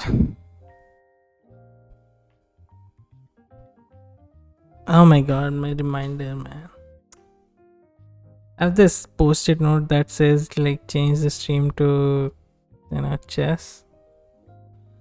It was hidden and I was kinda I couldn't see. I was playing and just chatting for so long. Come on, man.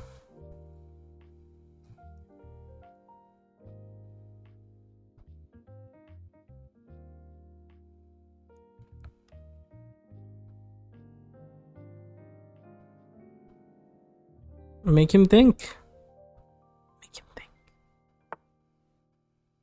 Ah, ah, ah, ah, ah, ah.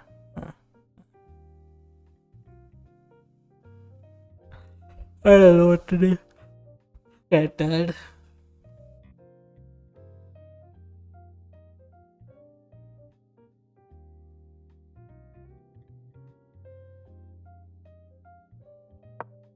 I'm gonna do this. Do this. I'm gonna push my pawns now.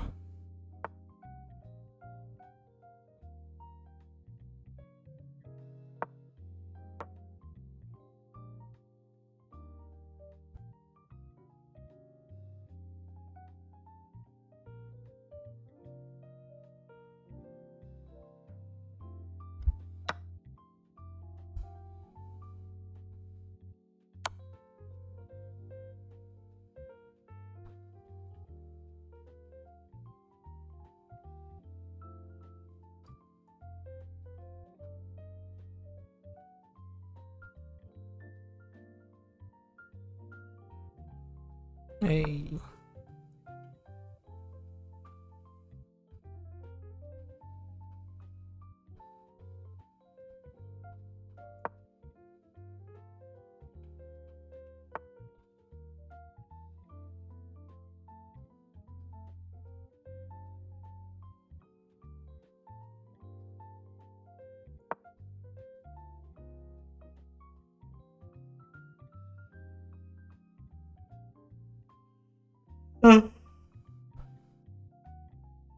Oh,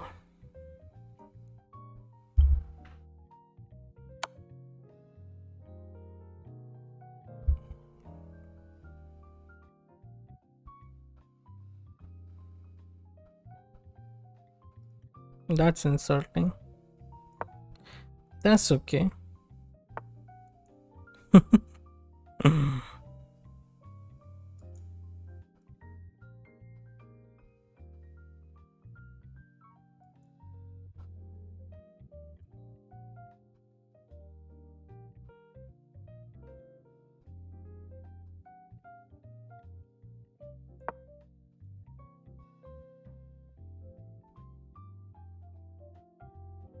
I'm gonna win with time actually with this guy. Like a lot of time, he doesn't have much. He's going to be playing really scarily. Boom.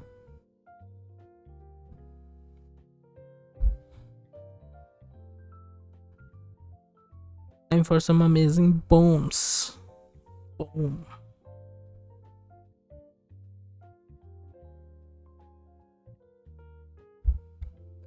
Yeah, see, 20 seconds. I'm winning.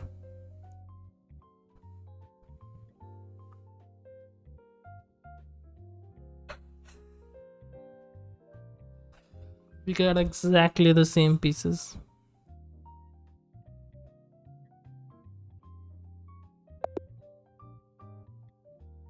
And I win.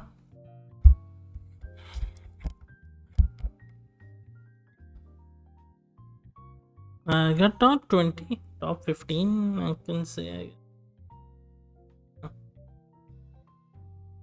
In case nobody just takes over. So, yeah, no one can. Oh my god, Nebo is playing. I I defeated him once.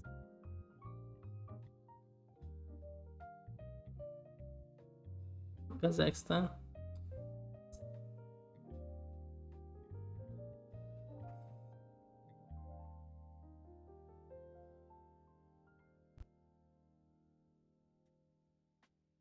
Oh. Oh.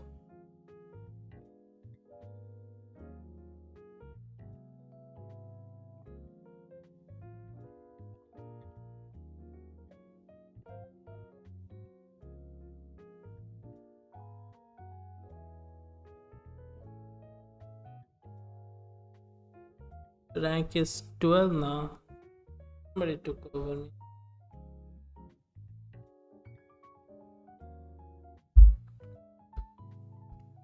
He's never playing.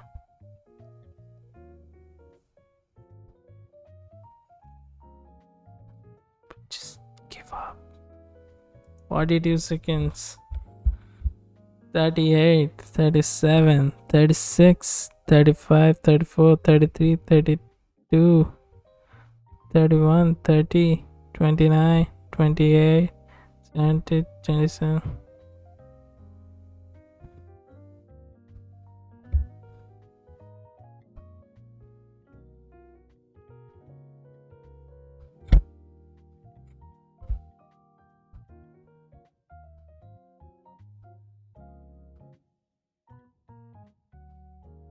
Four, three, two, one.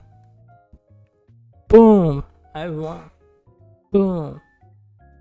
Boom. Boom. Boom. Boom. Fucking won. Top 12, man. I think that counts. That really, really counts.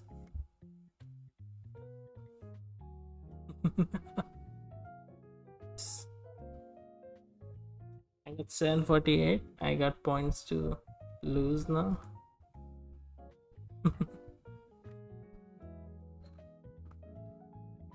Yeah, man. I should not. I should be watching.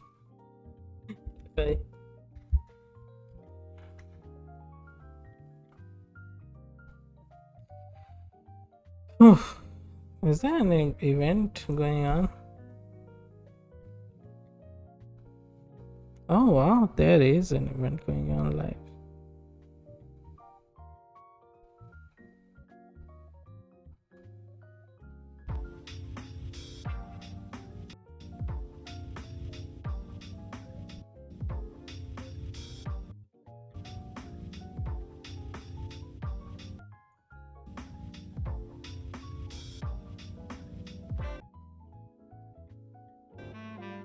That I would want to meet for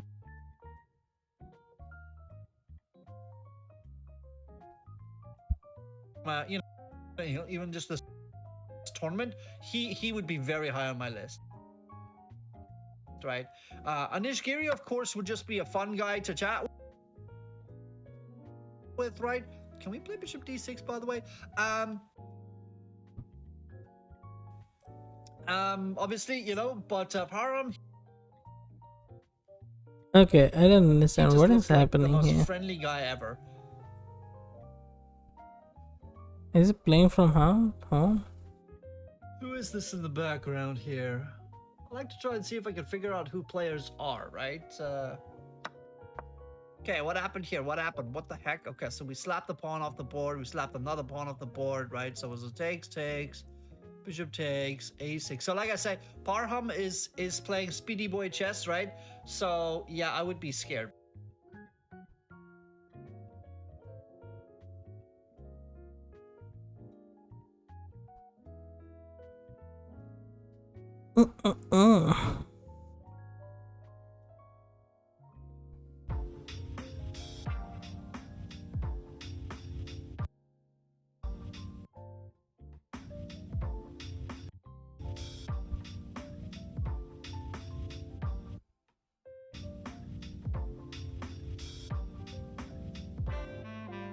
Logical way for us to make any big Okay, I guess he's the one. progress there, right? Like we want to play e4. Yeah, he plays. c5, right? So you kind of let this happen. Okay, let's watch an Nishikiri's game, I guess.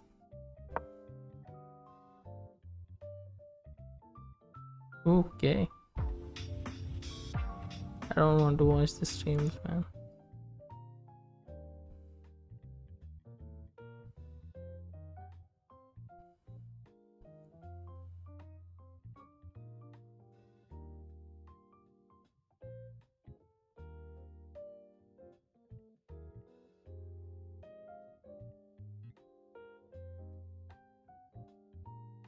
Okay. Let's watch Nishikiri's game. And what is happening here?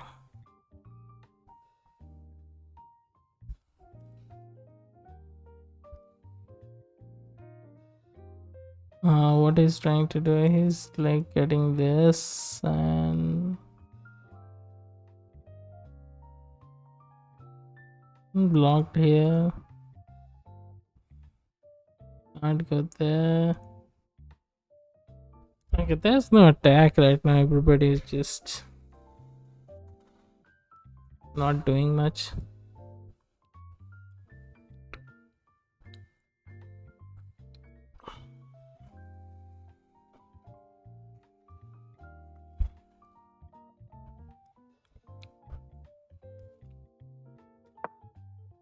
Okay. What is the logic behind this? I don't know. But it is something, I guess. How many matches have there been? They're like four. Okay, 2 matches and 1.5. So, uh, what? I don't know.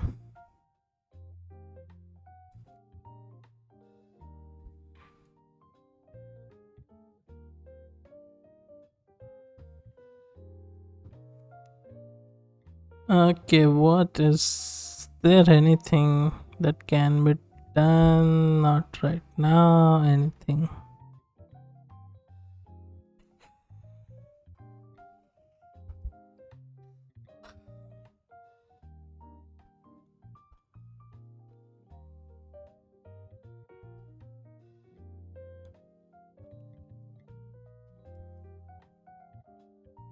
Going here is just useless because this would happen and they can't go anywhere else.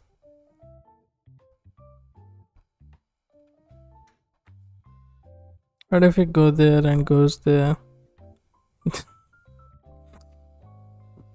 I guess most probably he'll do this. Oh, I mean, this horse is pretty useless for now. I'm not sure what it's doing.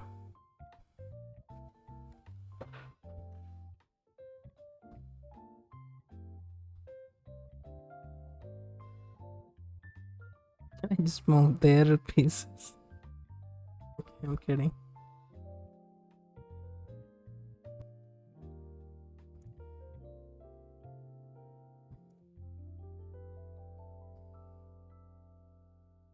Okay, now it's Pranavanan's turn. Can he do this and do this? But it's not attacking anything. Right here, the queen can be attacked.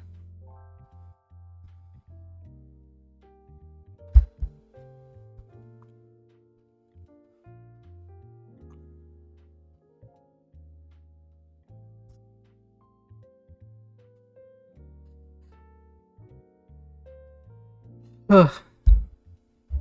Nobody's that aggressive in like this chess. Okay, I would have moved. I would have done so much blender by now that I would have been disqualified. Like, yeah, bro, just leave. But that's why I'm not a grandmaster, right?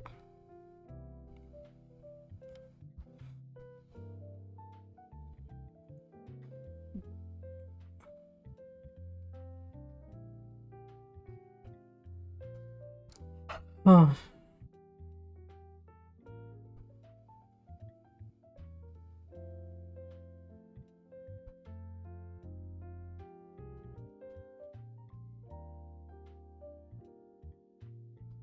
everybody is playing a waiting move, I'll be honest.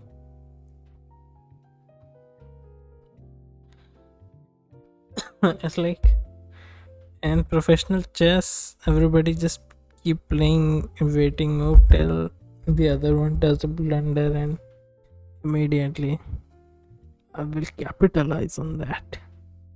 I need to capitalize on that.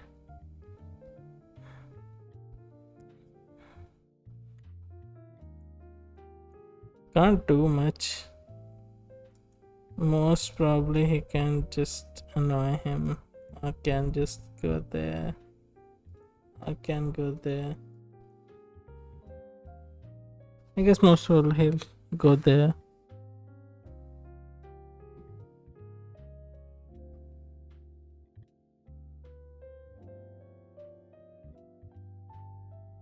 This one I think black white has bigger better chance. Okay.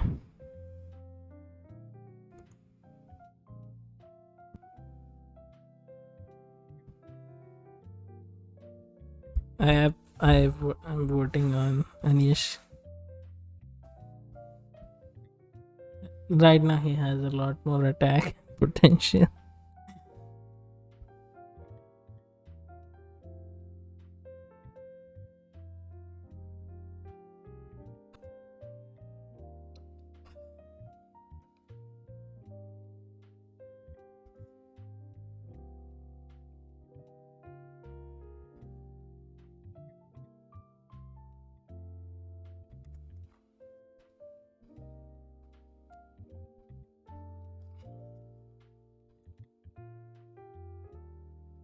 Cannot like stay that long.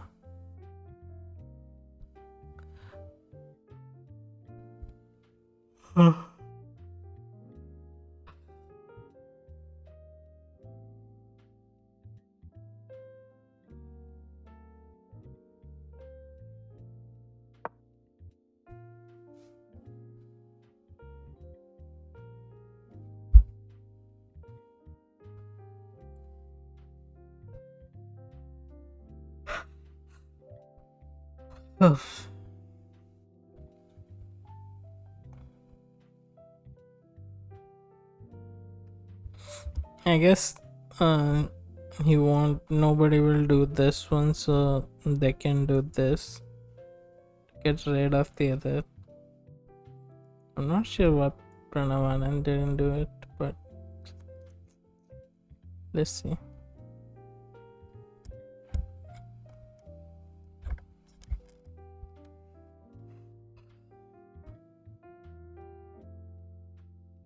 By the way, I'm not a grandmaster, so whatever I say can be just maybe just goes there.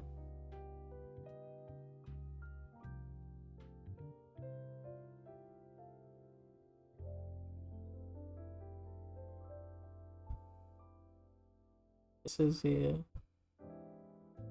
and then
Who's doing much better?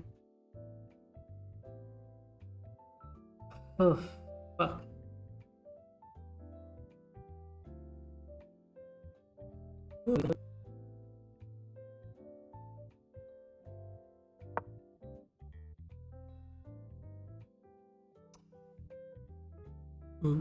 Okay.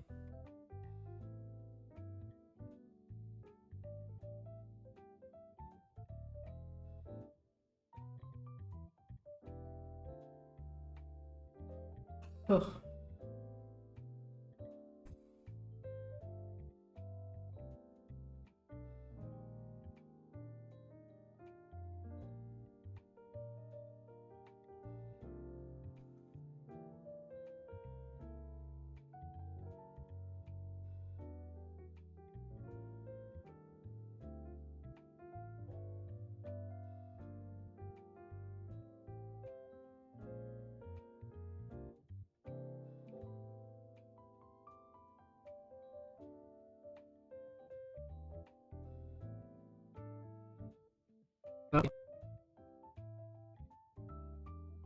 Okay.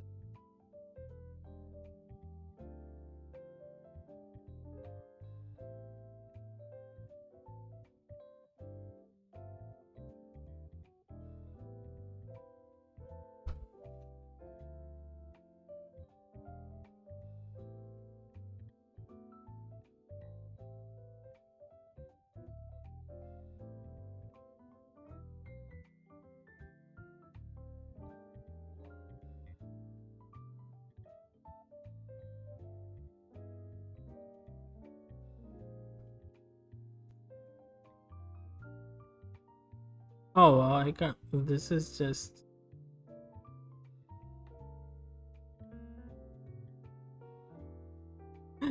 Oh my god.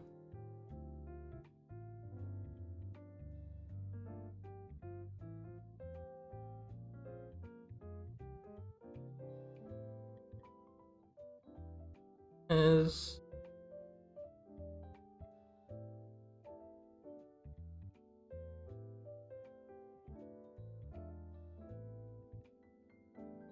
okay. I guess I'll copy this. I can't read it.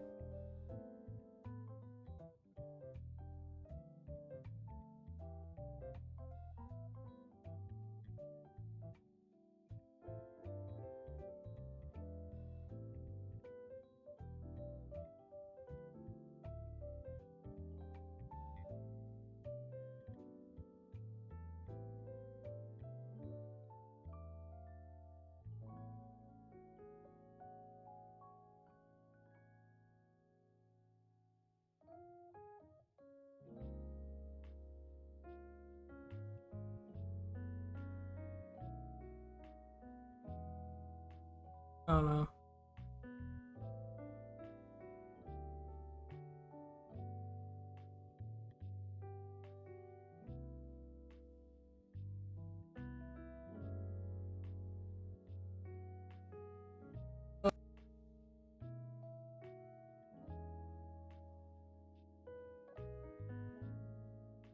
Hold on,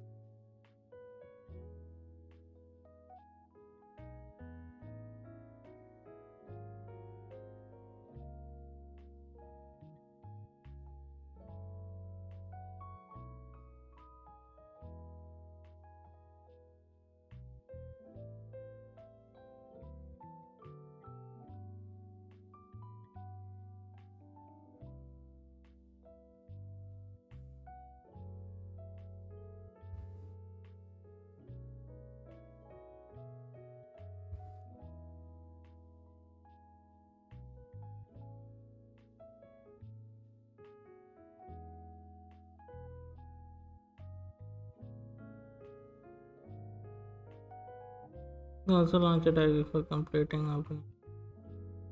Okay.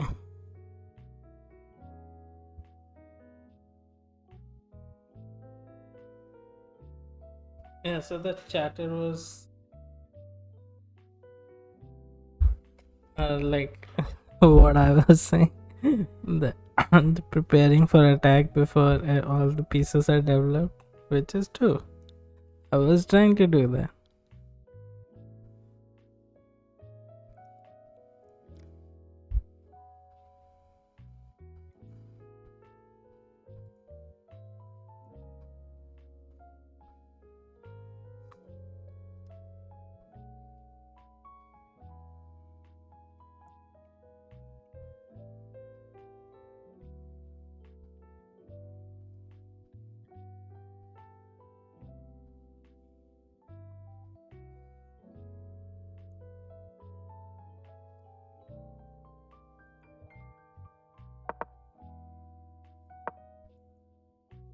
Okay.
You know what?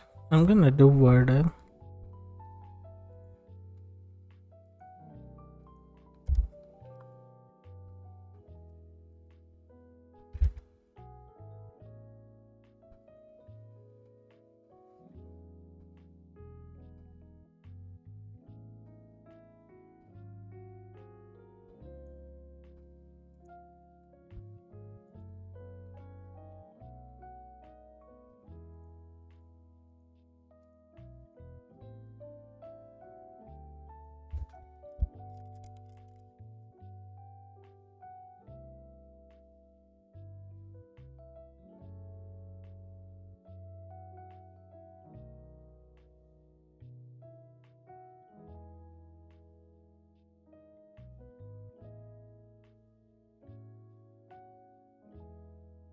Okay, there is I, and there most probably will be an O.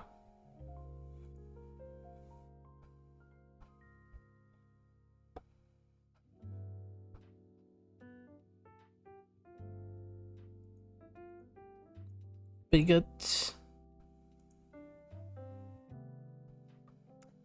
Okay, okay.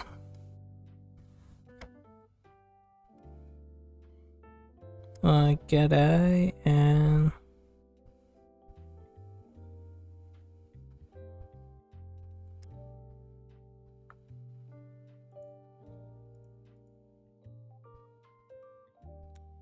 okay, not a filter.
Hmm. Something and I and Y. Pity. There is pity. There is. Okay.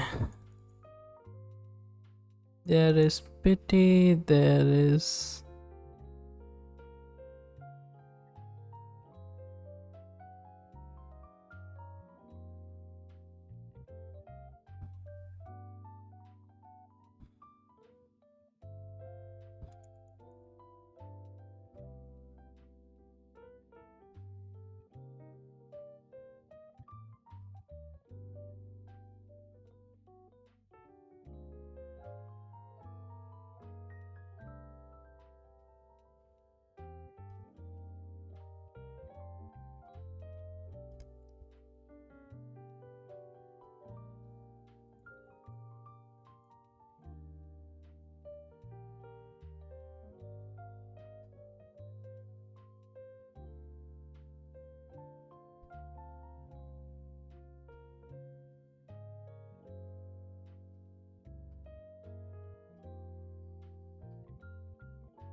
Won't be right.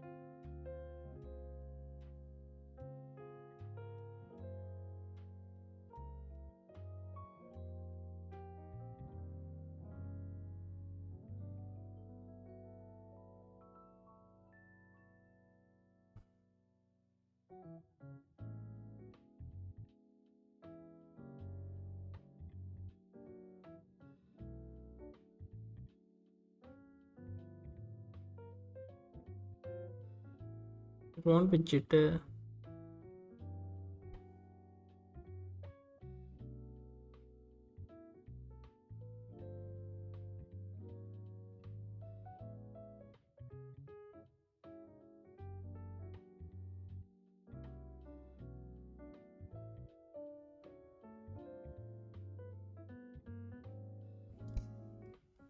Okay. Not a great choice of word.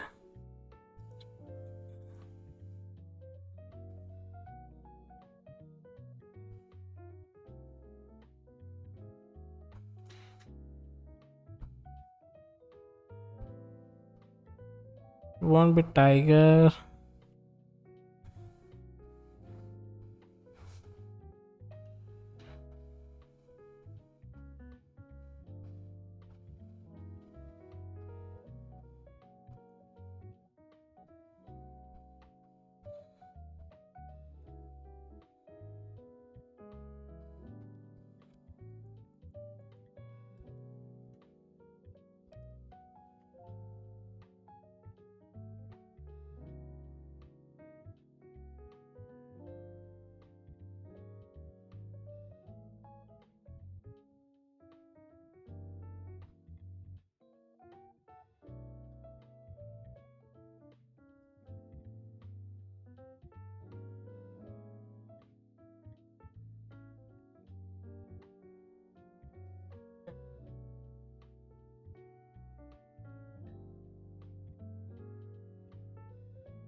It won't be tipsy.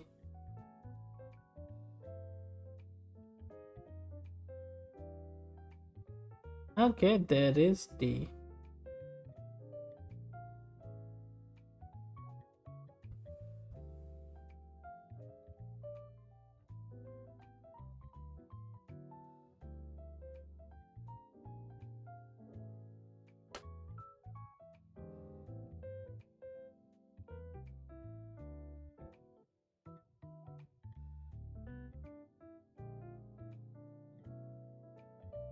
I don't know.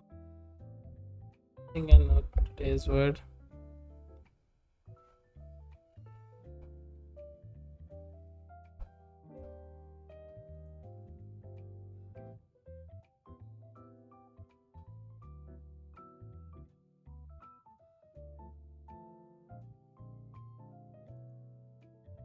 Bitch! Bitch! You motherfucker bitch.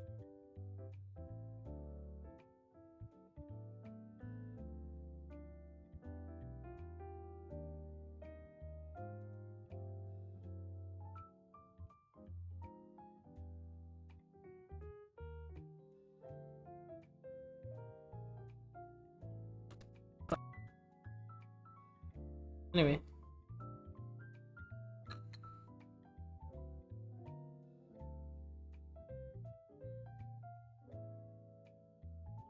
Huh.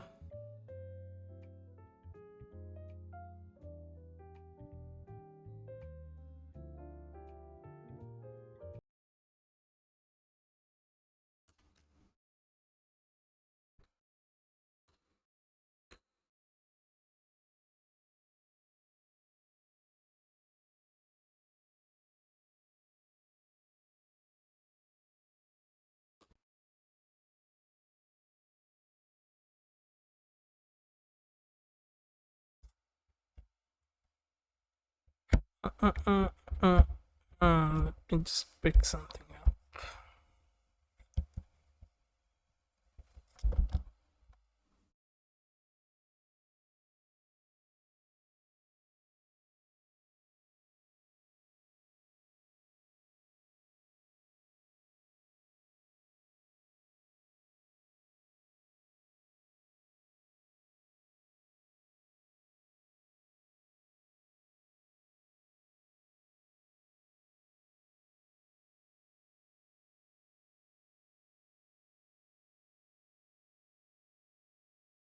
Freedom is here.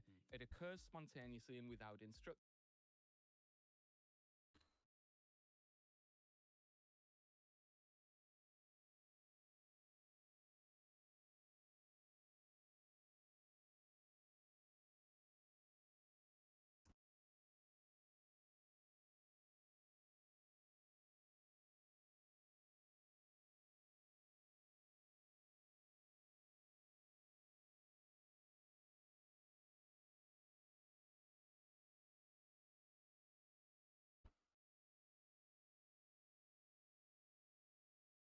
Did they change the pop out setting? I think they changed. It occurs spontaneously and without instruction. Yeah. Well, not quite. Right. I mean, it occurs spontaneously, or seems to, but it does actually require instruction, and that has been a lot of what both seasons of Andor have been about.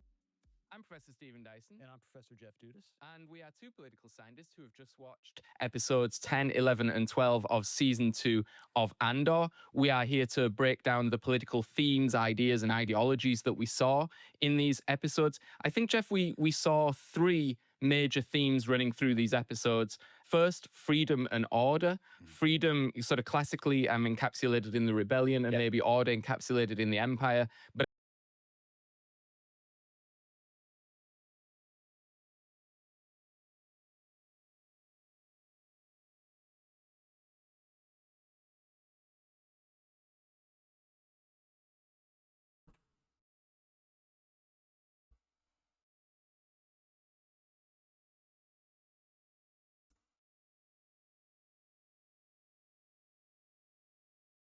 Oh, is it pop up? It's pop up. Freedom is a pure idea. It occurs spontaneously and without instruction. Yeah. Well, not quite. Right. I mean, it occurs spontaneously, or seems to, but it does actually require instruction, and that has been a lot of what both seasons of Andor have been about. I'm Professor Stephen Dyson. And I'm Professor Jeff Dudas. And we are two political scientists who have just watched episodes 10, 11, and 12 of season 2 of Andor. We are here to break down the political themes, ideas, and ideologies that we saw in these episodes. I think, Jeff, we saw 3 major themes running through these episodes. First, freedom and order. Freedom sort of classically encapsulated in the rebellion, and maybe order encapsulated in the empire. But I think one thing we want to talk about is the degree to which these are not entirely separable concepts, that within that order is embedded in freedom and freedom is embedded in order, and that's something that Andor has kind of dramatized very, very effectively. A second major theme that we saw, I think, is farce, particularly from the standpoint of the Empire, and particularly the ISB. There are elements of those 3 shows I thought that had the air of a sitcom, but in a way that was not trivial, was actually making a fundamental point, that's not unrelated to the kind of freedom and order dichotomy that we'll talk about first. And then third, I thought the third theme was nothing's ending. Nothing's ending, the cyclical nature of human relationships, and particularly the cyclical nature of a certain kind of political relationship. Absolutely, and nothing's ending is, of course, one of the first things Cassian says in the final episode. All right, so let's get into it. Okay, so freedom and order, classically embodied in the rebellion, said to be on the side of freedom, and the Empire said to be on the side of order. The sort of case I want to put to you, Jeff, is that these two are not, they can't exist entirely separate from one another, right? They're posed in the show and often in politics as sort of polar opposites, but they actually sort of require each other. And what the show has shown us in the way that it's had the two organizations mirroring each other throughout the series, and in the way that the sort of flaws of each organization that kind of manifest themselves, what it's showing us is that freedom requires order and order requires freedom. And what you actually need is, they're in a dialectical relationship. They can't really be, you can't just have one without the other. What you need is some sort of effective synthesis, but the synthesis is also very, very difficult, if not impossible, to find and to stick with over a long period of time. Yeah, it's reminiscent. The way that these two concepts and practices, freedom and order, are imbricated into one another, as you note, is very reminiscent of, Antonio Gramsci's old claim that hegemony is never complete, that there are always these pockets and spaces of freedom within which to work. And so, for sure, that Gramsci's point applies clearly to the Empire, right? That order is, in fact, never complete. There are always these spaces and pockets of freedom within which to operate. And as we'll talk about, it turns out that order requires, for its ends, for the successful accomplishment of its ends, actually requires a fair amount of freedom, improvisation, the ability to shift gears, to traverse over borders or boundaries that turn out to be essentially false. But in Andor, the rebellion actually is also shown to have some sort of hierarchy and all, where they have to take orders from somebody. But it is kind of clear that Andor could completely just do something on his own, and then and then he'll come back, and the rebellion is like, why did you do that? Why did you do that? And he's punished a little bit, but not very severely. He's just grounded or something, just kept to his own. And while they figure out what happened and what he has done and all, I guess that's something that's very common, and that also carries forward in Rogue One. And then he goes completely rogue with his own team and all. So I guess there is bit of kindness in it. Dedra went rogue in the show, and she faced jail time. Partagas was also facing something, and he just wasn't having it. are claimed to be necessary for the possibility of order to succeed. The other really interesting thing that's going on, as you suggest, in Andor as a whole, is the notion that freedom itself is not, contrary to what Nemec will claim and what we have seen in Nemec's manifesto again and again over 2 seasons, freedom is not actually a pure idea. Freedom itself, as we'll talk about, requires cultivation, it requires discipline, it requires order in order to be successful. And so the way that these two, as I say, not just concepts, but the practices associated with each of freedom and order are imbricated in one another is really, I agree, I think it's perhaps the most important and obvious theme, certainly of this arc of Andor and maybe of the entire show. So Nemec's manifesto reappears and is extensively quoted for. Is it the middle episode that it's... No, it's the final episode. Episode 12 that it's quoted from fairly extensively. Freedom is a pure idea. It occurs spontaneously and without instruction. Well, not quite. Right. I mean, it occurs spontaneously, or seems to, but it does actually require instruction, and that has been a lot of what both seasons of Andor have been about is instructing people in how to be free or in how to make freedom a concept that's manifest in the real world. Yeah. There are whole battalions, armies that have no idea they've already enlisted in the cause. Well, again, not quite. Right. They're not battalions. No. They're not armies, right? They're just people. And they're quite often mavericks, Yep. like Saw Gerrera, like Luthen Rael, like Cassian, who are giant pains to the people who need to give them some instruction, some discipline, like General Draven, to some degree. Senators. Yeah, Mon Mothma and Bail Organa. It does require cultivation. Yeah. It does require effort. Yeah, it requires learning. It requires consistent cultivation, effort, as you say. And Nemec's aspirational vision of freedom as, it's just one more crack in the dam until finally it all bursts through. Well, that, as you say, it's a yes and no sort of scenario. In some ways, that's true.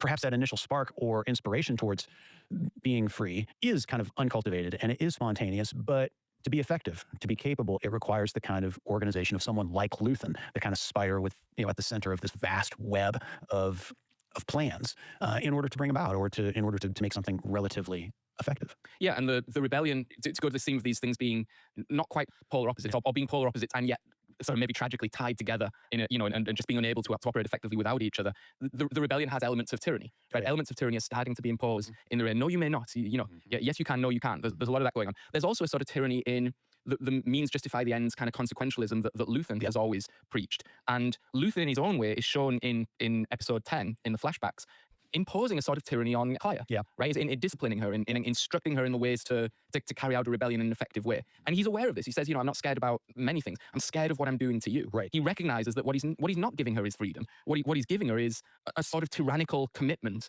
to a means ends consequentialism. I think that's true, although I have a sense that one of the other things that those scenes show us is that Luthen is not as actually influential on Kleya as he believes himself to be. She is, even as a young girl, is already driving a lot of what's happening, right? She's the one who knows how to negotiate. She's the one who refuses to look away at the commission of oppression and tyranny at the execution scene. She is the one who is pushing him, right, in a certain way to make the choices that he claims that he is sort of making for her. So I think it's a much more symbiotic relationship between the two of them, and it starts from the beginning. I was going to say, that's a smart point, because it's his discovery of her kind of stowing away in his... He's like I wonder if we read this in the same way, and we don't do a lot of kind of looking on the internet into the lore and backstory, so we just take the text as it's on the screen. He's a sergeant in the Imperial It's got to be early Imperial, yeah. And he's been sent on a mission to do horrific things to civilians, and she is one of the civilians to whom horrific things are going to be done. She's stowed away. Stows away on a ship, and he's having his own kind of crisis of conscience, and he discovers her, and he's just sort of paralyzed and drinking. But you're right, it's the discovery of her that gives him a purpose and an idea and a way to kind of not just be a passive, right? Not just be paralyzed, but actually go out into the world and take action. Yeah, and I think this is a really good point for us to transition into this, what I think is the scene that is the kind of the meta scene for the entire arc, which is the scene at the very beginning of episode 10, the confrontation between Dedra and Luthen in the art gallery. So we learned several things about Luthen here in episode 10. So his real name is Lear. His last name is Lear. He has made it an anagram, right? He used an actual name. His name is Lear, and he kind of just flipped the letters and made himself Luthen Rael, which is like, come on, man. I really like giving clues. So he goes by Luthen Rael, but his real name is Lear. One also wonders, as we are told later, he says to Kleya, we are known as Luthen and Kleya right now. One wonders if Kleya's actual name is also an anagram, right? Is her real name Alec? But the other thing I think that's going on, and I don't think this is coincidental, right? We have another very prominent figure. With all due respect to the great show like Andor, a significantly more Lear in world culture. King Lear, of course, right? Of Shakespeare. And there's a way that, imagine that. Yeah, Lear, I also thought about that. King Lear, I should say. But I don't know the story of King Lear. So committed to his vision of paternal authority and power that he requires and demands the show of loyalty and faith and filial capacity from his daughters. Imagine instead that he first has a crisis of conscience like Luthen has. What would the relationship then look like, right? And is Kleya kind of a Cordelia figure? I don't know exactly. We'd have to kind of suss this out more and think about it more thoroughly. But I don't think there's any way it's a coincidence that Rael is a Lear, a King Lear type figure, but a reconstructed one who seems to reach enlightenment and revelation prior to catastrophe. And it's interesting to maybe think through, and someone who has more time or more consideration of these themes in the future may well find a lot of leverage out of comparing and contrasting, right? These figures, Luthen Rail and King Lear, and trying to suss out what Gilroy might have in mind, or what as an audience we might make of those things. Yeah, and this continues the long Star Wars tradition of sort of nominative determinism, right? Like the names are Darth Vader, Dark Father, right? Saw Gerrera, like brutal war. I mean, it's not, you know, these names are And not. Rail, of course, is he's actually fake. Well, so that's the other thing. And Lear and Rail give you those binary opposites that are connected together, and neither of them reach the synthesis of real. Right. So it's not, they're both slightly off from the concept they're trying to get to, which I think is a grand theme not only of Andor but of Star Wars in general. And that's that dialogue between. Yeah, let's talk about that. Yeah, freedom scares you. Luthen says to Dedra. Dedra says you don't want freedom, you want chaos. She's disgusted by Luthen and by the rebellion in general. Here you are, sort of sheltering in imperial peace and quiet. You know, I think every element of that is really, really sort of significant. I mean, the rebellion contains elements of tyranny, and we're shown that. The Empire contains elements of freedom. Where the rebellion goes wrong and where the Empire goes wrong is when both kind of try to grip too hard or try to squeeze out their opposites from within themselves. If you know, the Empire overreaches always, and that's what provokes the rebellion, or that's what internally makes it impossible for it to succeed. Just a bit more allowance for a maverick figure like Dedra, and they've solved this problem, right? Just a little bit less of a tight grip, and they're able to succeed in their mission. And that's because, certainly on the Imperial side, drawing back from the absolute is not really, that's their fatal flaw, right? They can't draw back from the absolute because they see chaos, disorder, disease, disgust. They react really viscerally to those things and want to purge them and expel them. Whereas the resistance, somebody once said, like, now the politics is kind of based on what do you feel when you see an event, the feeling of disgust. If you feel disgust when you see something, like many people who has been like brainwashed when they see anybody who doesn't follow the same rules that they have learned, and they see them with disgust, like, how do you have blue hair, or why do you wear dress, and things like that. They feel disgust, and yeah, that is a true thing I noticed, but I don't know, I haven't gotten time to think about it. But that is a very driving force, like, that kind of gives people sort of, you know, mental, they can separate mentally, like, yeah, if something happened to this person, I don't care, man. It's like, it's not, however, they haven't reached to that disgust naturally. It has been sort of pushed inside their head, like, told them, like, this shouldn't happen, and whenever they see this seed, they see it with so much disgust. They've been taught to do that. It is not natural to see somebody different than us and feel something weird and disgusting. It has been kind of programmed into us from childhood. Its great virtue, or the way in which the show shows us that it's ultimately on that side of the equation, is the resistance just has a bit more tolerance, just has a bit more self-control. It's just that bit more able to not hurt. Alex said, so whenever Andor went rogue, they just grounded him like a kid, which is really funny. Like, you are grounded, go back to your quarters. Urge itself of the things it doesn't like, which is its mavericks and its individuals. Yeah, just a hair more. That's right. And this does throw back to a lot of the, I think, the truth and the accuracy of Nemec's manifesto, right? Tyranny, he says, is unnatural, right? The concentration of massive power is unnatural, and it's unnatural because it is fundamentally insecure, right? And the desire, the bone-deep desire to dominate, to not tolerate difference, is in fact unnatural. And it requires constant diligence and effort, and that diligence and effort does little more than reveal just how insecure the hold on power and the desire for complete control actually is. I mean, also, yeah, that disgust I was talking about, that constantly has been reinforced by internet propaganda, like these Ben Shapiro types and all. They constantly reinforce. They are there to reinforce the thing. Sometimes they get successful in getting new people, but usually what they are there to do is reaffirm the beliefs of people who believe those kind of things. They are not like, if I was like doing something like commentary as long as Ben Shapiro, I would have changed my stance on things. I could have been I could have seen things in a kinder way, because all he wants is a system that kind of tortures people, and that is clear. He knows that the truth is it is a grifter, right? He's just a grifter who doesn't want to change what he believes in. He wants to reinforce the belief because I don't know, that gives him profit. What reason it is, I don't know. First place. And it's not just, as you say, that the empire overreacts to little acts of rebellion or chaos on the peripheries and thereby ends up stoking more and more of it. It's that they also completely overreact to their own internal forms of rebellion, improvisation, boundary crossing, and the like. And here Dedra is the key figure, I think. So Dedra, we learn since the massacre in Gorman and since Cyril's death, it's been a year, of course, and she has returned to Coruscant. She has entrenched herself again back into the ISB. And what we learn is that during this time, she has renewed her desperate search for Axis.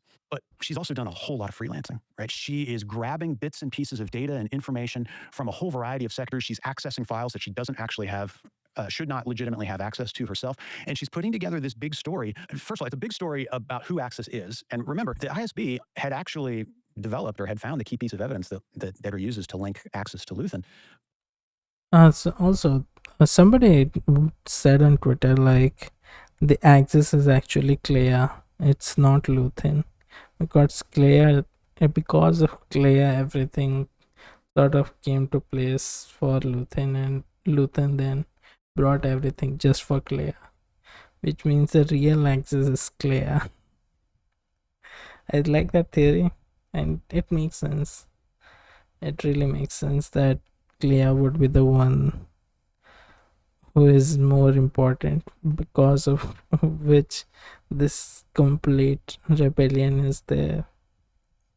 But because they had secured it through a torture that ended in death, they have buried their incompetence. They've buried their dysfunction in a way that has forced Dedra to go outside of her ordinary lines of command. Well, that information should have come to her. This is where Dedra and Krennic are having their confrontation, and Krennic says to Dedra, "You've been freelancing, you've been accessing things you shouldn't have done. You've been a scavenger. You've been a scavenger." She says, "Well, I had to, because you had tortured to death the person who implicated Luthen Real way before, and you'd failed to give me the really crucial, actionable piece, which he's on a Fondor Hallcraft full of antiquity." Exactly. So it's the incompetence of the Empire that leads them to cover their ass, so to speak, and to bury the information, which then requires Dedra, in order to successfully pursue the goal of order, to have to break a whole series of internal procedures, boundaries, and policies and the like. Of course, she is successful in putting all of this together.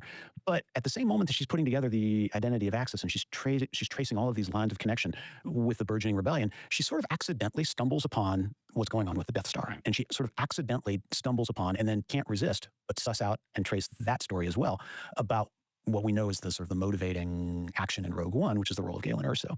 And because she has, in her zeal to catch Axis, she stumbled upon this as well, which is really the big story, it turns out.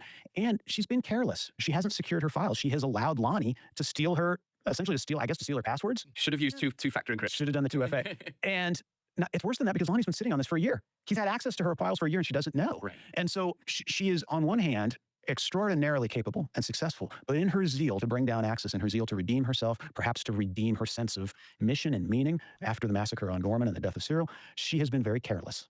And then she's careless even more in that the extraction raid that she plans to take Luthen out of the antiquities store is kind of, she does it in hiding, she does it surreptitiously.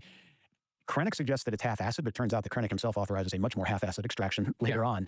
This is the problem that Dedra has. Her acts of freedom, so to speak, her improvisational, spontaneous acts in which she crosses over the boundaries of imperial policy and procedure, they ultimately fail. And that's what gets her in trouble. She has spent 2 seasons doing the exact same thing that she does here in this arc, but she has been broadly seen as being successful. But because she fails, and because Partagaz has already told her at the beginning of this season that Krennic only cares about results, this is her fatal flaw. This is the thing that will require her to, or will lead to her being placed at the very end of the show in a supermax prison. Yeah, she couldn't quite resist lording it over Luthen. You have to know I've beaten you, I've outsmarted you, and she has to go into his antique shop. And she I was watching Rogue One yesterday, and I saw a scene where Andor said when he was in a cage, when he was in a jail at Saw Gerrera's place, he said this is his first time being jailed, which was funny because there was a whole arc just about him being in prison, like one of the best arc That's the best arc they had. It's just kind of funny. They didn't have any, like, what do I say? Didn't have any idea what to do at that time, so they kind of just wrote that in. Has to kind of do the big reveal of, Yeah. well, he's an Imperial staff. But remember this? Recognize this? And while she's gloating, Right. Luthen takes the opportunity to try to kill himself. Yeah. There was a lovely line Luthen said in the shop where she says, "Is everything in here real?" Which again goes back to that real Leia kind of trichotomy. And he says that, yes, it is. There's only 2 objects in here that are of Two questionable. pieces of questionable provenance in the gallery. And he only ever mentions one because, of course, what he means is me and you, right? Well, I think he means, so he's referencing the blade, Okay. right, that he will use. On himself. And himself. You don't think it was him and Dedra? No. I thought he was. That's really interesting. I thought he was saying we are both kind of, or the show was saying we both don't quite fit into the meta organizations of which we are a part. Maybe. Because he says of the knife, he never says this is a fake. He says, well, we who knows, the suspense is building, but of course it rather does its job. He makes it real. Yeah. He makes it real. Right. Yeah. Exactly. Okay. Good.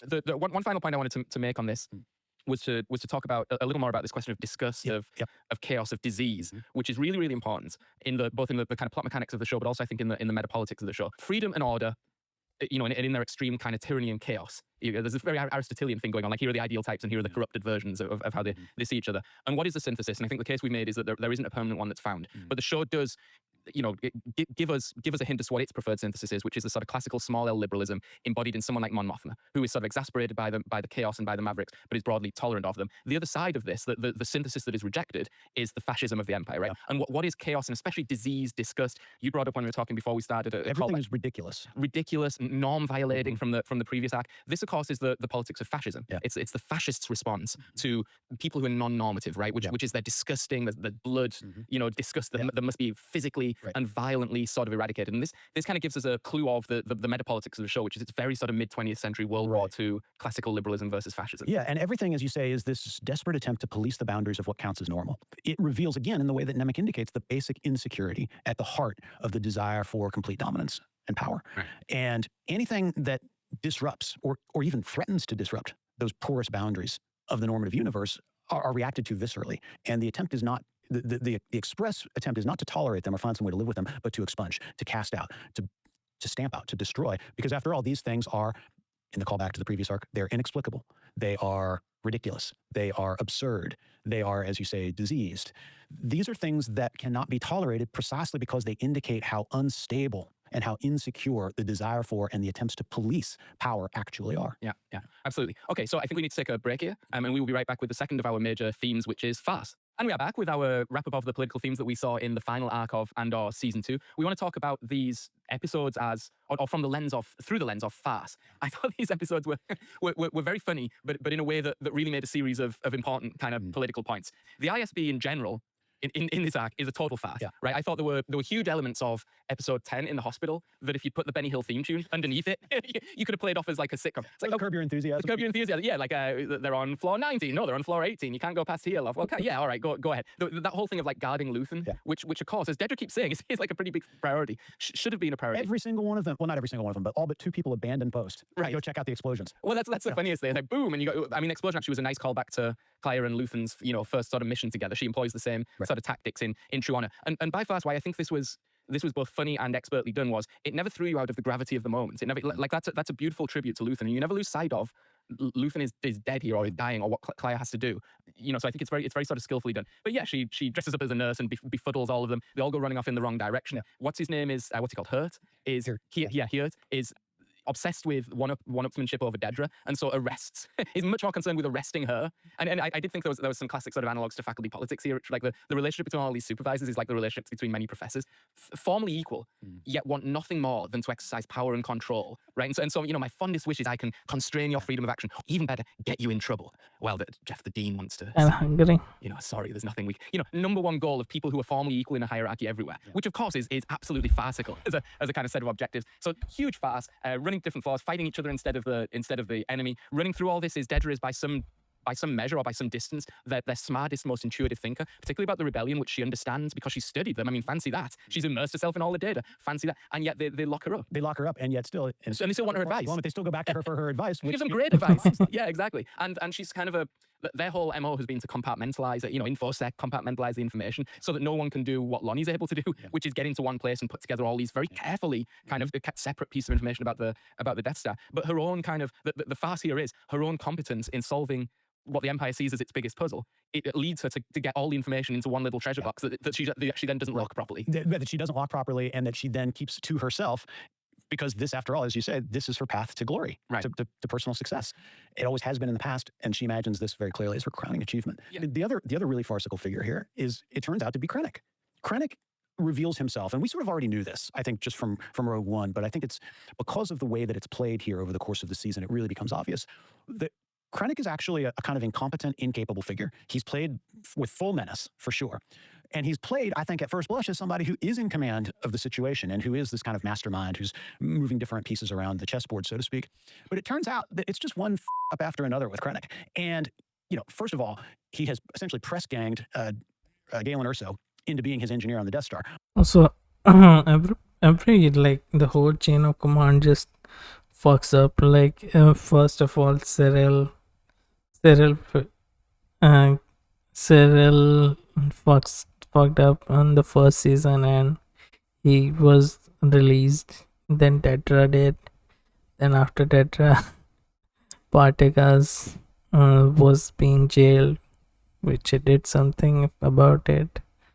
And then Krennic in Rogue One, he was also punished by Darth Vader himself, which was just...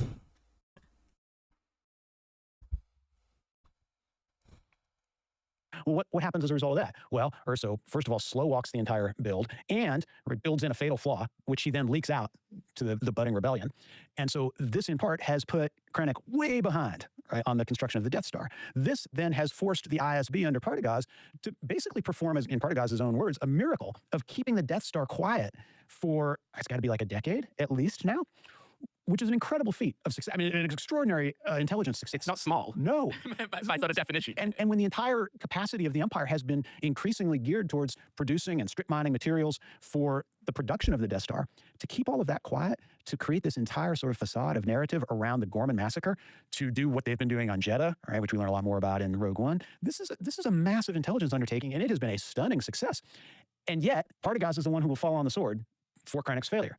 Also, Krennic, he's the reason why Dedra has to scavenge, right? It's his team that goes out and kills the witness, and then he buries that information from Dedra, which forces her to then do the scavenging, which, as you say, result in all of the information and the intricate plans that are supposed to be separated for safety being put into one unlocked box that can be easily... Also, that scene with, like, Dedra, Krennic going this on Dedra, it was scared, like, boom, it just goes like, oh my god.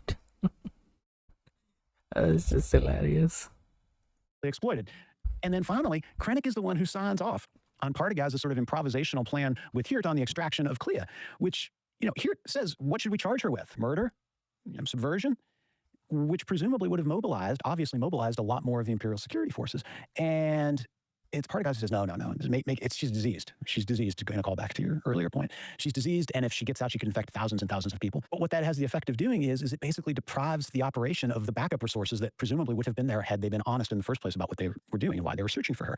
And so Krennic is constantly screwing up and then blaming everybody else below him, right, in sort of classic dysfunctional organizational bureaucratic hierarchy. And like just corporate office.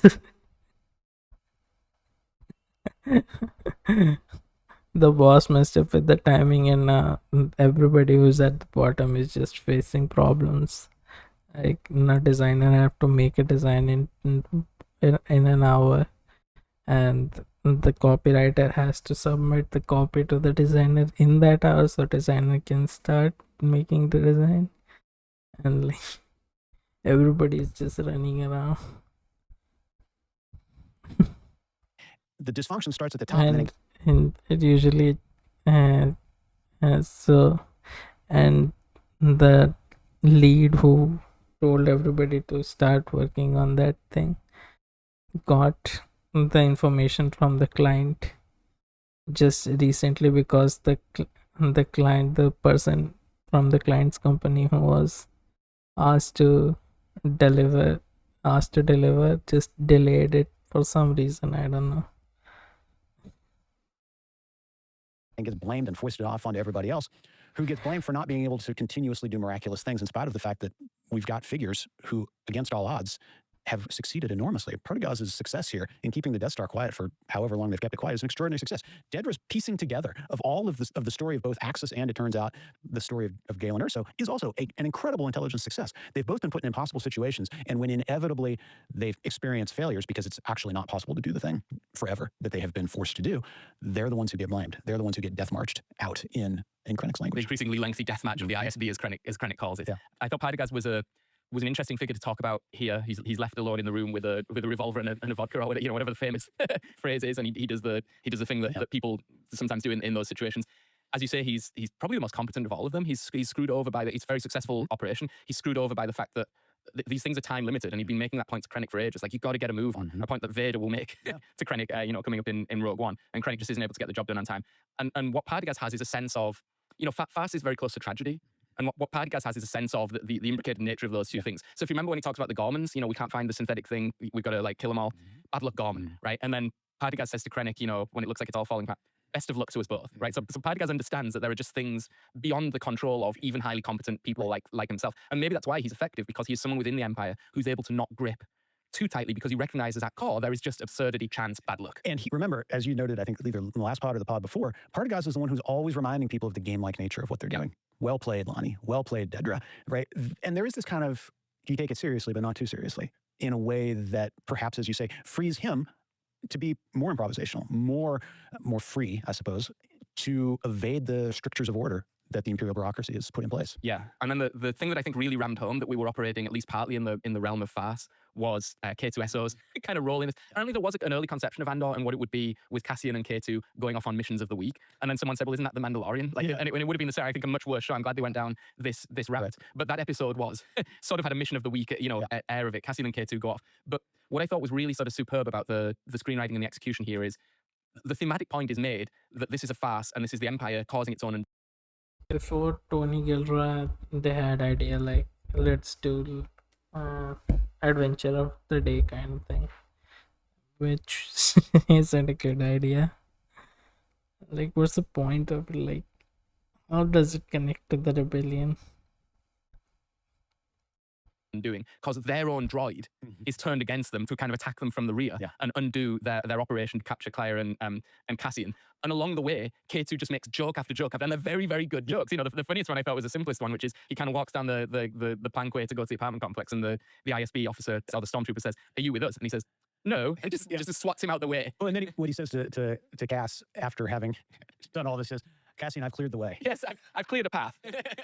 so it's just sort of brilliant. And K2SO is in the great tradition of the droids that are on the rebellion side of Star Wars, which is this: once they become on the rebellion side, they assume an element of individualism and an element and kind of the maverick nature. And it was shown, and we didn't comment on it in the past arc in the reprogramming of K2SO, which was not a beep boop boop. No. Change the prime directive. This is not RoboCop or whatever. This, although actually it's a bad analogy, because precisely the point of RoboCop was he had these kind of leftover biological idiosyncrasies. K2SO's like cortex had to be swapped or changed, and it was not clear that it would work. And when it did work, it knocked him a bit silly. In the same way that R2-D2 and C-3PO are instantly kind of silly mavericks, individuals. Yeah, and it throws back, there's that curious scene from the last arc when Cyril, right before the Gorman massacre takes place, and Cyril is put into the room with a couple of other bureaucrats and all of the K2 droids.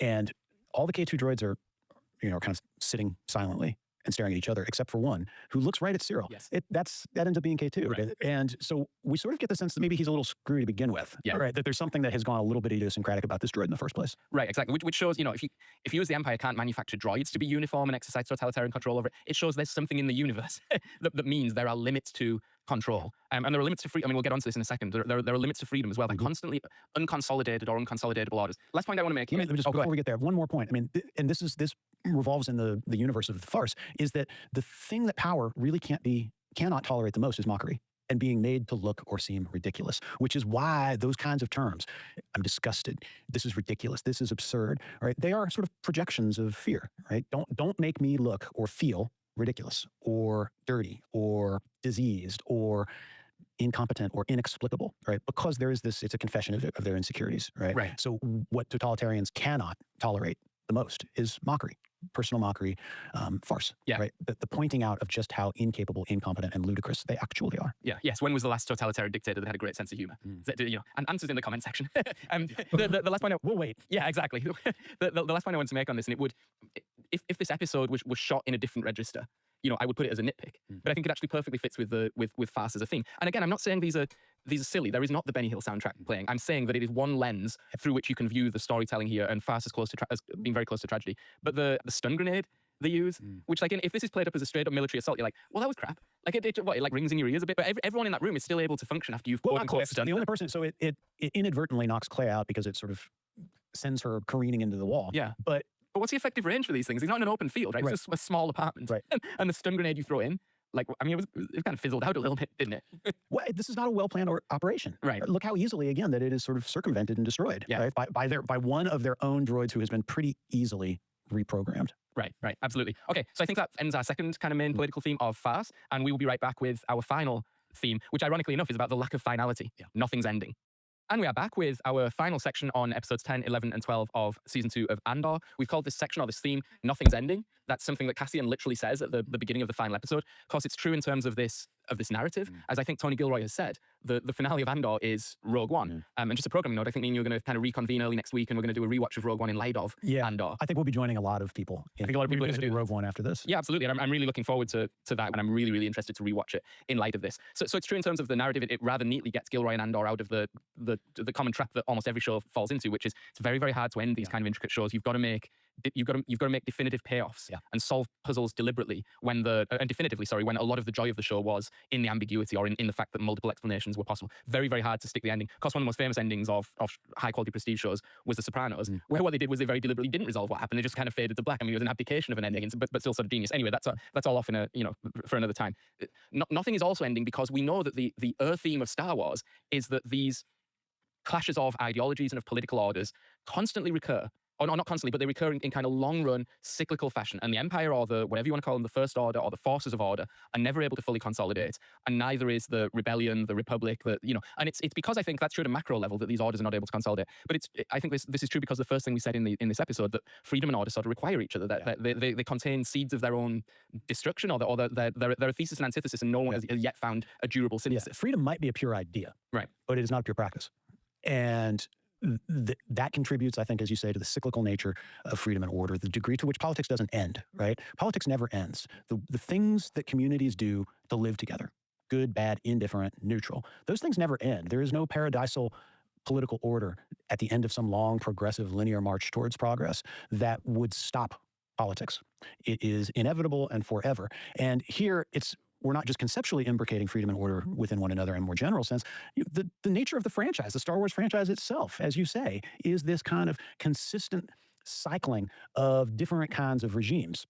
And here it's notable, I think, that one of George Lucas's original and very formative influences were the sort of the artistic vision of Akira Kurosawa, who would famously had a career of portraying Japanese history as this kind of cyclical movement between different forms of power, some of which were better, some of which were worse, some of which were more empowering, some of which were less empowering. And it was just a kind of a circle of politics that never ended. And I think that's Lucas's original vision. It also, from a commercial perspective, means that you don't run out of these stories. You can always continue to tell the story according to the same basic themes of human longing, desire, and oppression. And that makes this universe, it makes it a kind of a folk universe in the same way that other kinds of folk art allow for stories to be presented and represented for each new generation of storytellers. This is Tony Gilroy's distinctive take on the Star Wars universe, but there are other distinctive takes going on as well. Dave Filoni's got a distinctive take going on. There's, of course, the original Lucas take. There are other visions that people are bringing to these characters and bringing to this universe in the same way that folk musicians, for example, revisit and rearrange classic conventional folk songs in ways that appeal to each new generation or each new audience.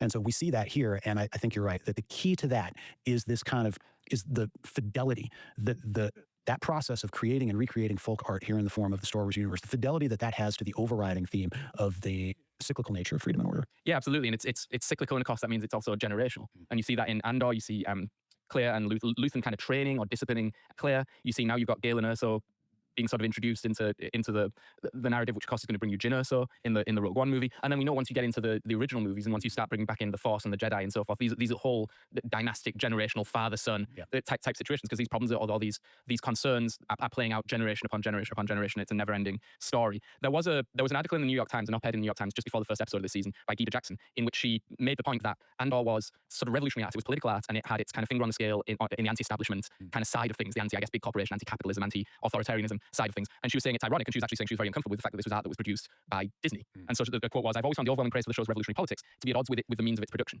I would say that's a reductive reading of what's going on. The art and commerce are always kind of inextricably interlinked with one another. But I think raising this in that meta way just nicely plays into what I think the show was doing in its final arc, which was to show that these are not separate things, art and commerce. And you actually can't have pure commerce without a hint of art, because who's going to buy the rubbish, and who's it going to connect to? And you can't have art without commerce, because how are you going to feed the person who's, Tony Gilroy sits in his basement, and I don't know, what does he do, like make a shadow puppet show of Andor? Like, what effect is that going to have on the world? He needs the exposure and the budget and all the rest of it to get his story kind of out there. Yeah, and there's another binary that is at work here as well, which is the supposed, and it feeds into this vision of the supposed binary between pure art and commerce. Here in the show, it's the binary, or the supposed binary, between artifice and authenticity. Yeah. And the figure of Luthen Rael is crucial in exploding that binary, right? That it turns out, as he tells Dedra, it doesn't really matter, or as he proves to Dedra, it doesn't really matter whether the things in this gallery are real or not. It doesn't matter what's authentic and what's artificial. It doesn't matter if that blade is a fake or not. He makes it real, right? He has the power to make it real. The artifice and the authentic, this is a false binary in the same way that the pure artistic and the pure commercial is a false binary. The two work together in the same way, of course, that the binary between freedom and order is also a false binary. All of these things are intertwined with one another. They're imbricated with one another in their practice, and they require one another in order to have any kind of meaning. Yeah, I always thought that this is a minor point compared to the profundity of what you've just said, but I always thought that the set design, which has been my traditional role, to make minor gadfly points in opposition to the profundity of your. Well, people always call you a real Socrates. I guess so. But the set design of Luthen's shop I always thought was brilliant throughout, but I particularly like that once you got outside was Coruscant, and then you didn't just walk through a door. There was a spinning sort of, so everything's given a twist, and you're slightly off kilter as you enter into that story. I thought that was really, really nice. Okay, final point here. We traditionally had a nitpick at the end of these episodes. The last seconds of screen time go to Bix, who we assumed had left the show at the end of the kind of last arc. And Bix is shown walking through fields of wheat. What's up? It's definitely the same. Welcome to the stream. Because the droids are there and everything. And it has that same kind of days of heaven, fields of wheat thing going on. And she's holding a child, and this is Cassian's baby, who he doesn't know that he has. So we have developed a case or an argument or a proposition that can be argued for or against. I'm doing good. In a show, watching two political science professor talking about Andor. The end kind of brought just to understand like what's going more and what are the stories that Andor used, because a lot of it's based on history, a lot of events that it is inspired from history. So yeah, it is interesting to see. What's up with you?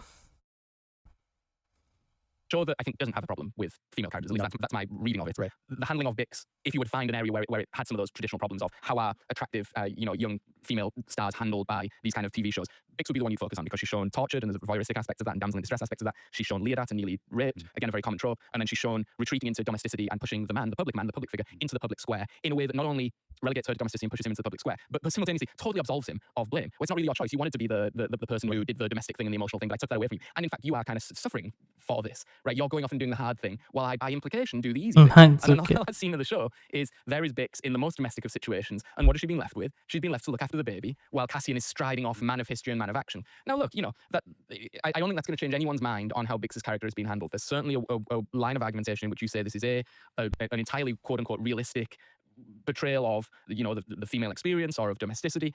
B, raising a child is by some distance the most honourable and beautiful and wonderful thing in which you can do. C, Bix had agency. These were all decisions. Fine. But if you were already a bit queasy about how that storyline had been handled and you were attuned to some of those tropes, that would do nothing to disabuse you of that concern. Yeah, I agree. I don't think that it's an answerable question. I think it's a trenchant critique, and I think it really does hinge on what you make of Bix's decision making. So yeah, the one they're talking about, Bix, it was an issue.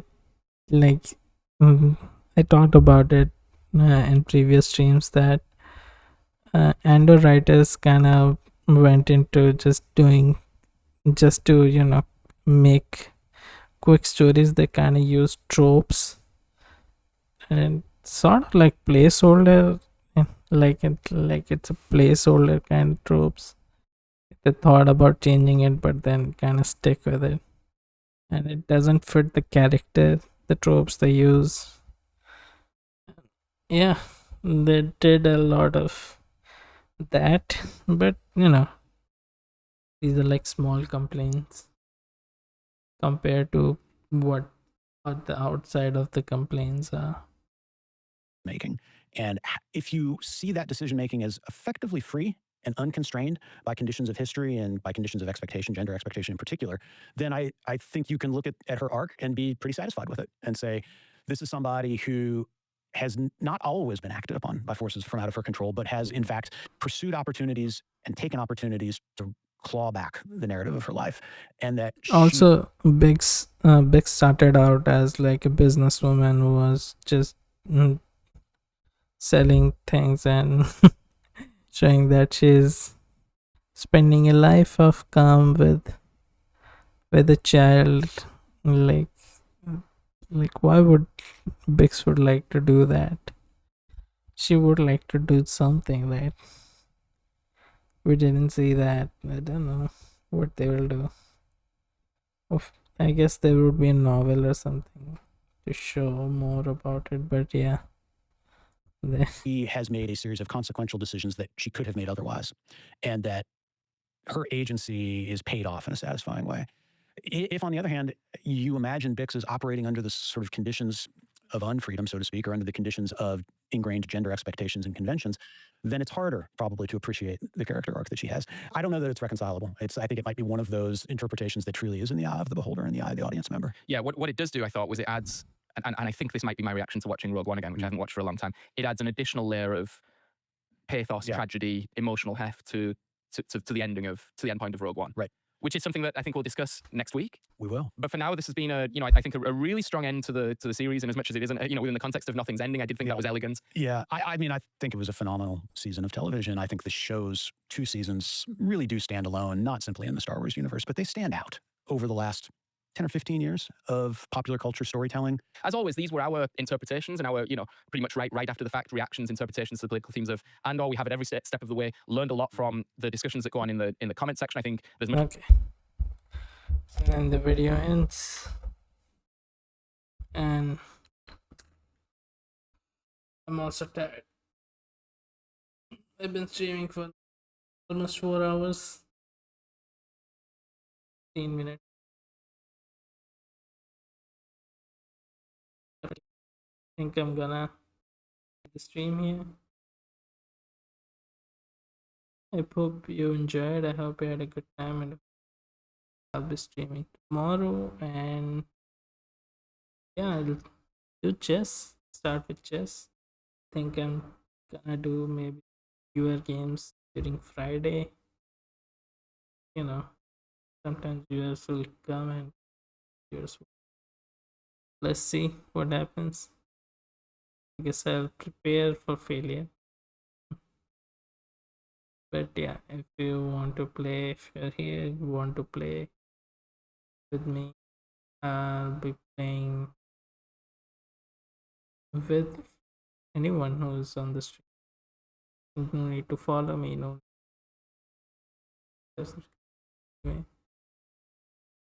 just play. Anyway, I hope you enjoyed. I hope you had a good night. I'll see you